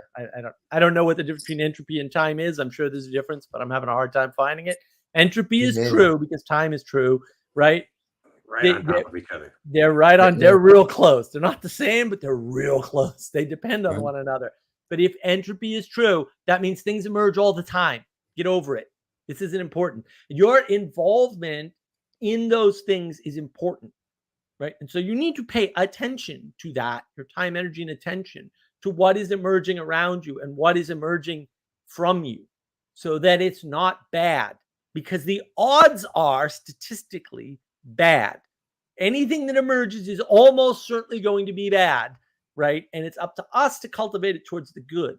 And we know that because if you do any gardening at all, or you witness a garden and then a not garden, you realize, or you have an overgrown garden, like somebody, right? You realize, yeah, the swamp lilies are gorgeous, is still going to be there even if you don't tend it for 5 years because you didn't know it was there. And every once in a while, it's going to bloom, right? But it could bloom more often if I knew it was there and I knew how to cultivate it, and neither of which I know, by the way. So if you know, let me know, right? That's important because that's cultivating the good, right? Cultivating the beauty to come out. Now, the beauty all by itself, behind all the bushes I didn't cut down because I didn't know there was anything beautiful back there, no one's even going to see it. And that's part, it's not the only reason, it's part of the reason why beauty won't save the world, because if people won't see it or can't see it, because that's a thing too, I'm not saying you shouldn't do it. I'm saying it ain't going to have the whopping outsized effect that it should and could if it were cultivated. And so cultivation is a matter of our involvement in the world. How involved are you in manifesting the good? How involved are you in manifesting the true? How involved are you in manifesting the beautiful? Like I'm not an artist, right? Like that's not my thing. I can't draw, right? But I was happy to help manifest this, right? This dog-headed book. It's very beautiful. Sally manifested this, not me, right? I mean, I helped, but like I that had to be Who's the one who cultivated. actually put pen to paper there? But that had to be cultivated. It had to be cultivated. It took more than one person. Like Sally wasn't going to do it on her own, and I sure as hell wasn't going to do it at all. Right? So Sally was going to draw random things. Sally's probably going to draw everything in that book in some form somewhere. Was she going to draw it all together in that form? Probably not. Right? And we're working on, I think I have a bunch of those books now. So we're working on selling some dog-headed books. I don't know if we're going to be able to sell them through the Symbolic World Press or not, because I can't get in touch with those guys yet. But we're going to try to get those available for people to purchase, just because they're cool, and we now have a bunch of them in a larger format than what I showed you. But manifesting that, cultivating that, took a bunch of people, right? And deliberation and deliberate action. Right. And a bunch of judgment and a bunch of arguing and a bunch of yelling and everything, all this messy conflict. Right. But that's what gets you good stuff. That's what gets good things in the world, is all that conflict and argument and cooperation, that cooperative processing. And if it were opponent processing, that wouldn't be here. I'm sorry. That's not how the world works. Opponent processing leads to war. Can we just say negotiation? It's more than negotiation, though, because negotiation is a very flat sort of transactional, procedural way of going about something, whereas cooperation requires at least caring, if not a form of love or agape. But the operant verb there isn't cooperating; it's processing. I don't think so. I mean, I think cooperative processing is important, because if you're just cooperating but you're not processing, it's no good. I'm not going to die on this hill. It's just we need these. Think about it more. Yeah, that's fair.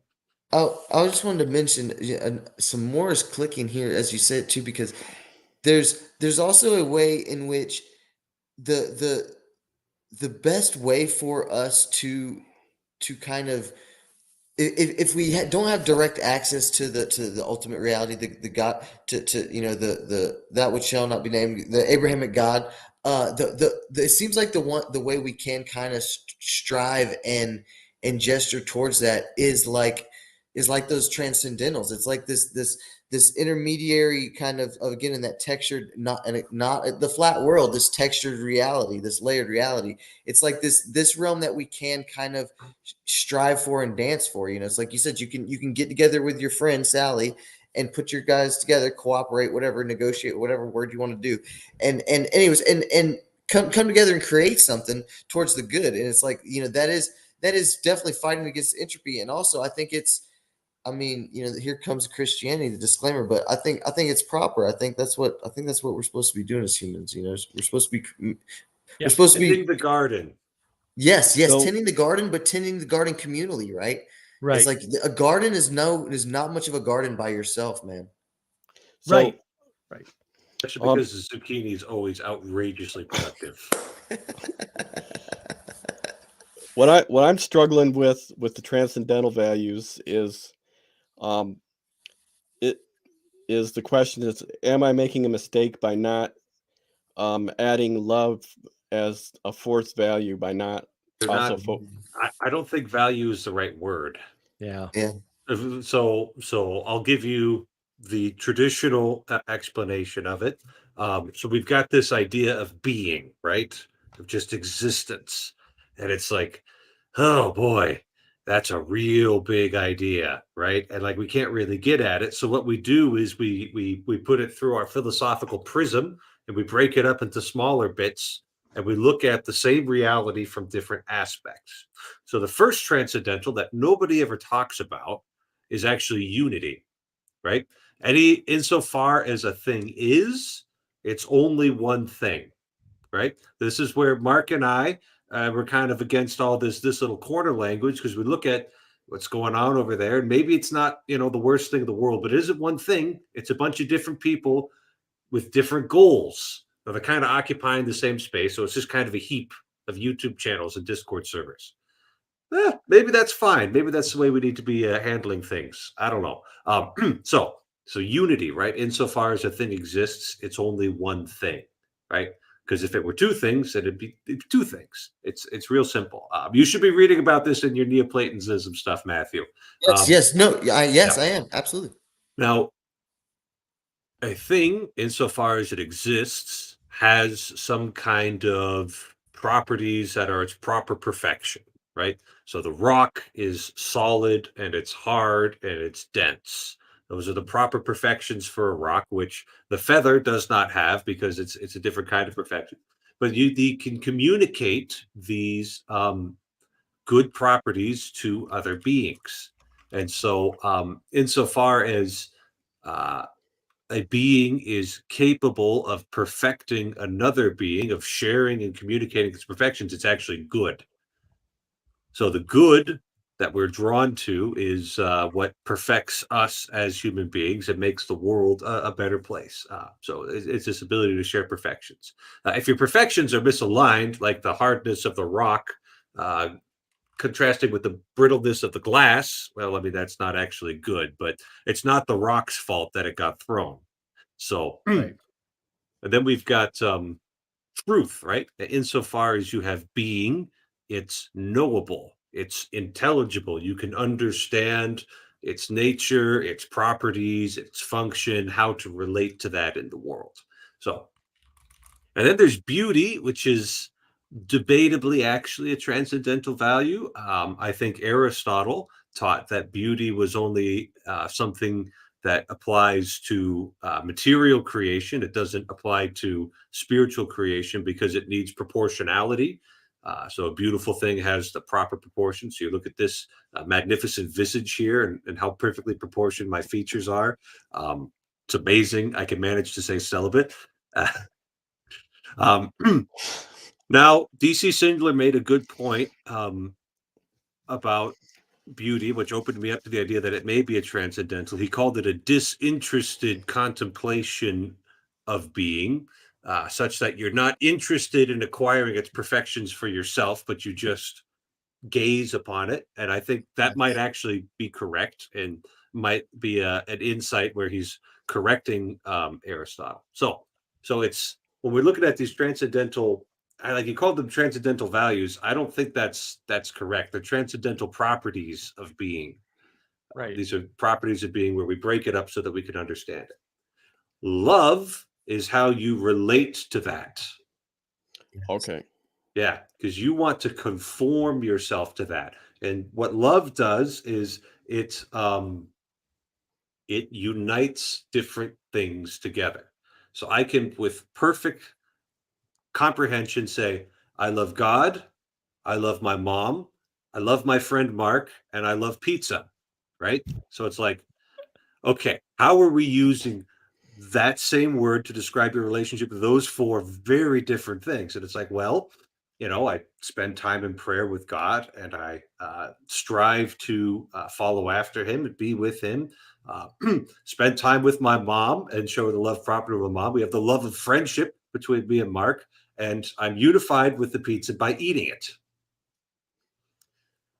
So striving after unity. So the love comes in that you try to unite yourself and conform yourself with being which is good, true, beautiful, and ultimately one. Yeah. And Oh, I would just, okay. Charles, if you need an ontology for it, I would say it's values, then virtues, then the transcendentals at the top. Okay. There you go. Yeah, I If you like need that that. stacking. I like that Right. stacking. And then there's the relationships and what are the proper relationships. And this is where I actually like the agape. I hope I'm saying that right. My Greek friend kept correcting me. It's not a hard G. The agape type love, and I still The think rest there's of us lots of would say agape, but agape. yeah. Agape, yeah. Well, I'm the gonna go the look it current up now day and see if it's Greeks got. the current day Greeks don't speak like that, apparently. But I suspect there's still a lot of misunderstanding, mistranslation, especially in Greek, because Greek is a messy, messy, messy language. Latin may be boring, Father Stephen DeYoung, but it's very accurate and precise. And Greek is very contextual, so that you have this exact same word in a completely different context and means something radically different from our perspective, from our age of gnosis, if you will, perspective. And that's actually important. Like, it's not they knew what they meant, and it's just we're idiots. Because I don't know if you guys have considered this, but have you considered that you're a Muppet? You buy one of these cups in my shop, by the way. Look, I shop at markofwisdom.org. It's great. I get some. That's the problem, is we're running on these translations, and a lot of them are poor translations, right? And Well, we don't have that separation of ontology. And the problem with philosophy as such, even the ancient Greek version, the ancient Greeks had a good relationship to it. The idea of philosophy and the idea of ontology as categorization is the same thing. Philosophy is ontology, where ontology is categorization. We make the equivocation. I've seen John Vervaeke do this. A lot of people do this, between ontology meaning being and ontology meaning categorization. And if you're a scientist, you want those two things to be the same, because that means science can understand being. Science can't understand being. I'm sorry. That's just a flat no. Jordan Peterson pushes back on this. He kind of knows. I don't know that he has that framing. He knows that's true. At some level, he understands science is contained within being. That should be obvious. It's not. But the scientists very much want to be at the top, right? That's why you'll never hear ever a religious person say there's a war between religion and science. But you'll hear a lot of scientists say that. It's a little weird, man. It's a little weird. And like, I'm all for it. I'm like, just let the priests shoot the scientists. We'll be okay. We lived without them before. We can survive without them again. It'll be fine. I just want it over. Like, I'm an accelerationist on this particular issue. I'm not an accelerationist in anything else. I just want this over. I want people to stop pretending like science came out of nothing and is in a battle against religion or something dumb, because that's dumb. It's just stupid. It's not true. All right. There would be no science without religion. Anywhere in the world, in the East, in the West, in the Middle East, it doesn't matter. I don't know what history you're reading, but you've been badly misinformed. And so, it's important to realize, because you hear John Vervaeke and a bunch of others now talking about relationship and fighting against nominalism and things like that. These issues were all put to bed by Plato. We don't need anything else. We don't need anybody after Aristotle. Nobody. There's no philosophy after Aristotle anyway. Just throw it all out. It'll be fine. I promise you. They did fine with just Plato and Aristotle. We'll do fine with just Plato and Aristotle. And when we have this proper relationship, in participation, and maybe to Father Eric's point, we should call it cooperative participation instead of cooperative processing. We can do anything, and we don't need to bother with knowing things. We can just do them intuitively, using intuitive knowledge, not concrete knowledge, right? That's my goal, is to get everybody stop with the concrete knowledge. Oh, I know what Plato's cave means. Almost certainly you're wrong, and you've been lied to about it, most likely. I'm So we've sorry. all I have a watched your on that. video. We've all watched your video, Mark. I and hope we you've all all enjoyed it. watched my video on the lies of Plato's cave on navigating patterns. But if you haven't, go watch it. I think right, Matthew's because- watched it 3 times. I hope so. I I watched hope it. so. I need the views. I want to get that one over 1,000 views I'll too. check you later. Bye. Yeah, I stay up past my bedtime to do these, but I really enjoy it. So Well, that's- thank you, Charles. It's that's good why to I- see you. So I'm gonna take off too. But we'll talk again. Absolutely. Well, it's just the 2 of us. That was quick. Yeah. Well, they must be like in Eastern time or something. Wimps. Okay, you're in Eastern time too. That's So what I mean. now that it's just the 2 of us, we could talk about emergence and emanation again. Sure. It seems that God can just directly emanate things without needing a human intermediary, right? I suppose in Christian theology, that sounds correct to me. Yeah. What I know of it, sure. I And then- would make a much stronger argument, but if you want to make that weak argument, you can. Okay. Well, Look, I mean, I would you don't say have to be I would- insulting about it. I would say everything came from somewhere, and Mhm. wherever that is, you could define that as God, and therefore all things are emanate from that. Sure. I'm just trying to break up the action of God into categories because categorization. I don't know. I'm just doing it right now. Okay. Yeah, and it's a matter of, I don't know. This was after the conversation we had about the burning bush at the Symbolic World Summit. I thought, would an atheist actually be able to see the burning bush? I think- They'd see something. I don't know, man. I really don't. They might be utterly blind to it. That's possible. They could. I don't know what they'd see.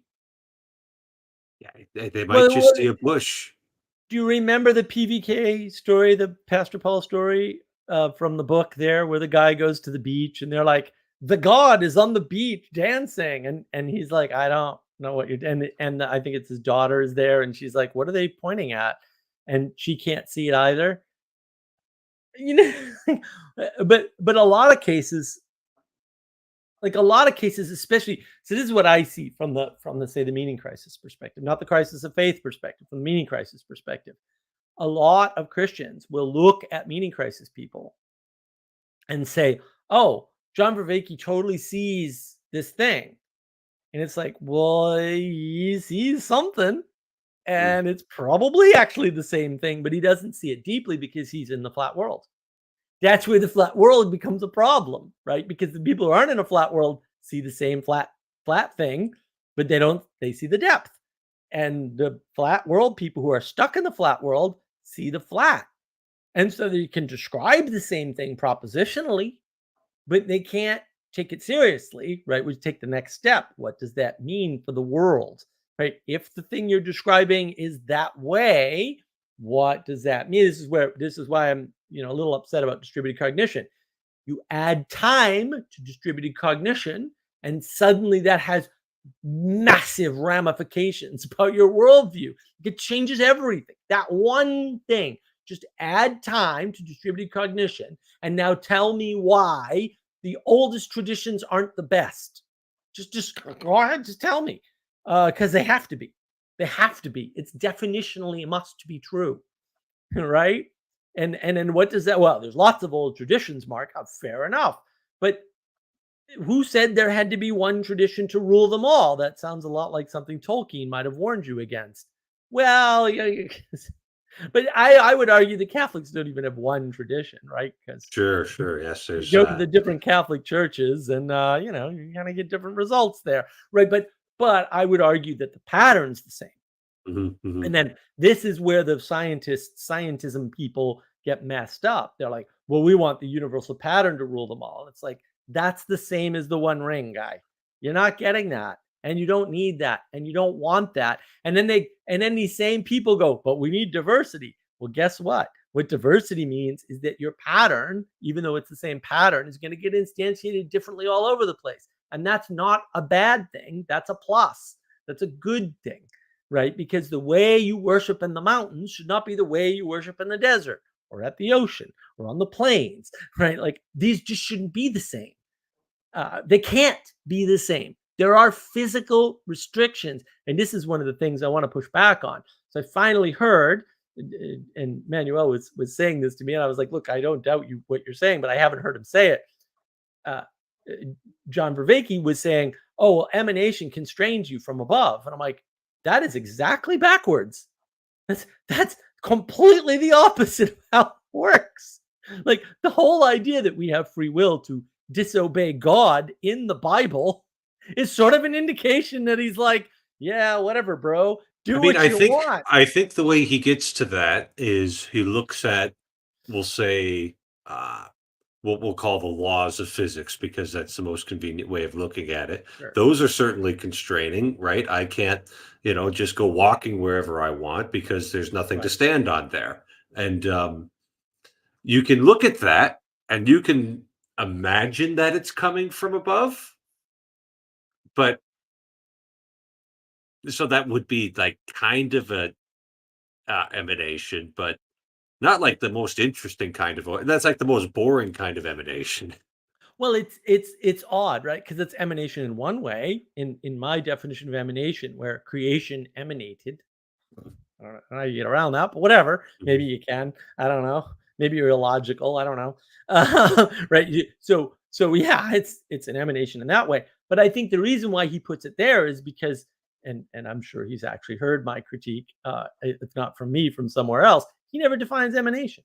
He said, "Oh, I agree with emanation. Let me tell you about emergence." And go 20 minutes on emergence every single time. Now he's added in a new trick, which is emanation, those things that constrain you from above. He just needed a definition to use that. And fair enough. Like if you're a traumatized Christian, then absolutely the emanation traumatized you with constraints from above. But is gravity emergent or eminent? Because I think gravity feels emergent to me because it comes from below and drags me to the ground. I don't know how you get around that one, right? Now, is it actually emanation? Again, if you go back to creation, it's all emanation. So Right. what are we talking about, right? But from the frame that they're using, it's emergent.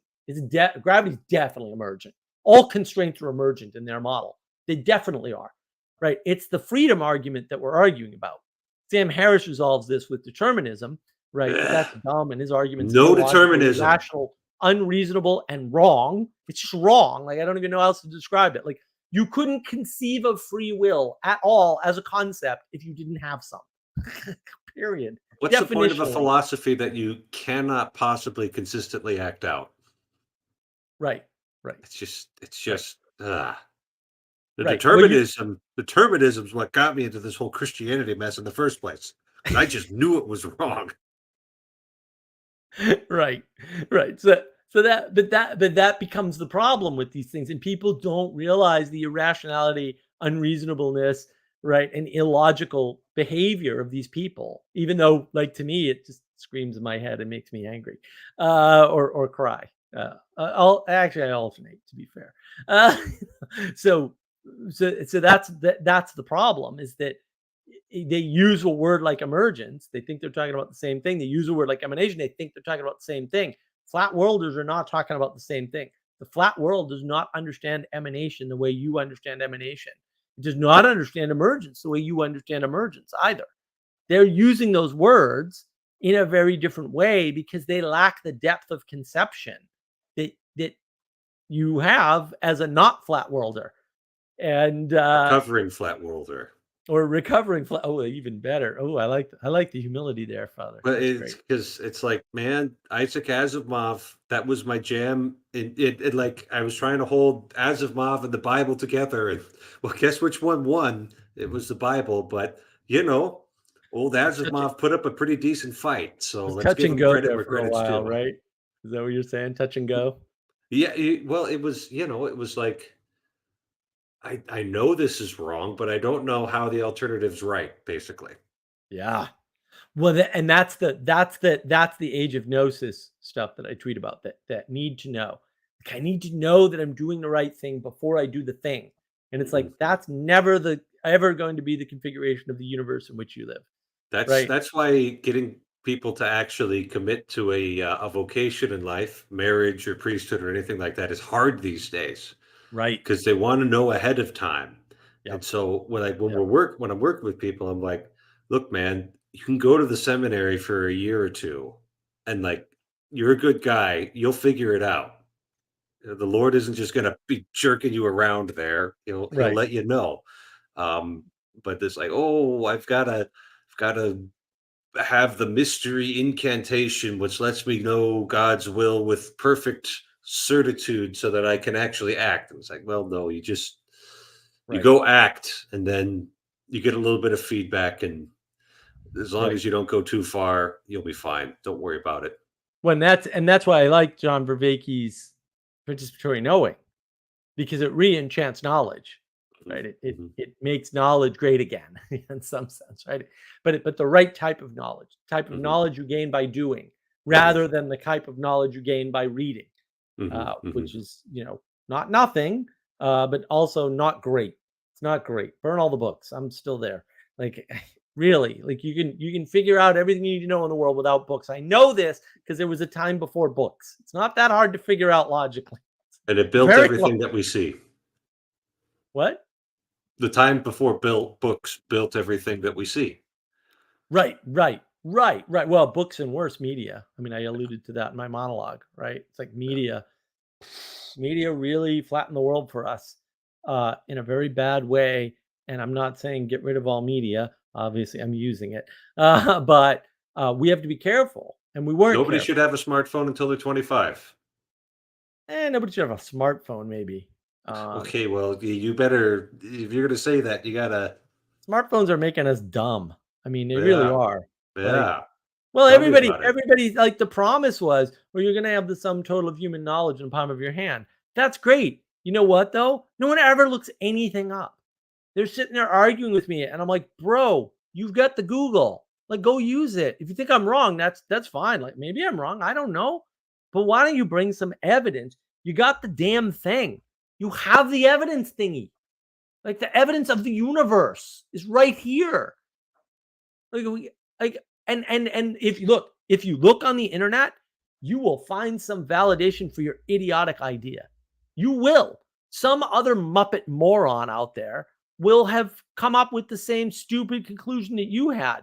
You Brady had a can't blog even post use from it for 2007. that. Yeah. Well, I think that's a nice place to come to our concluding thoughts. I agree. Why don't you give me your concluding thoughts, please? Right.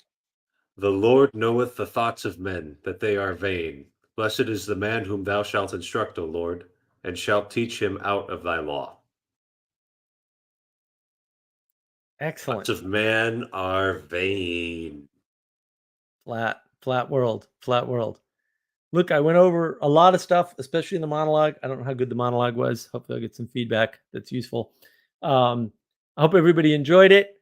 Let's see. I'll do it again next week for sure. I know we got Easter coming up, so I'm gonna miss. Only gonna miss 1 week for Easter there. Yeah.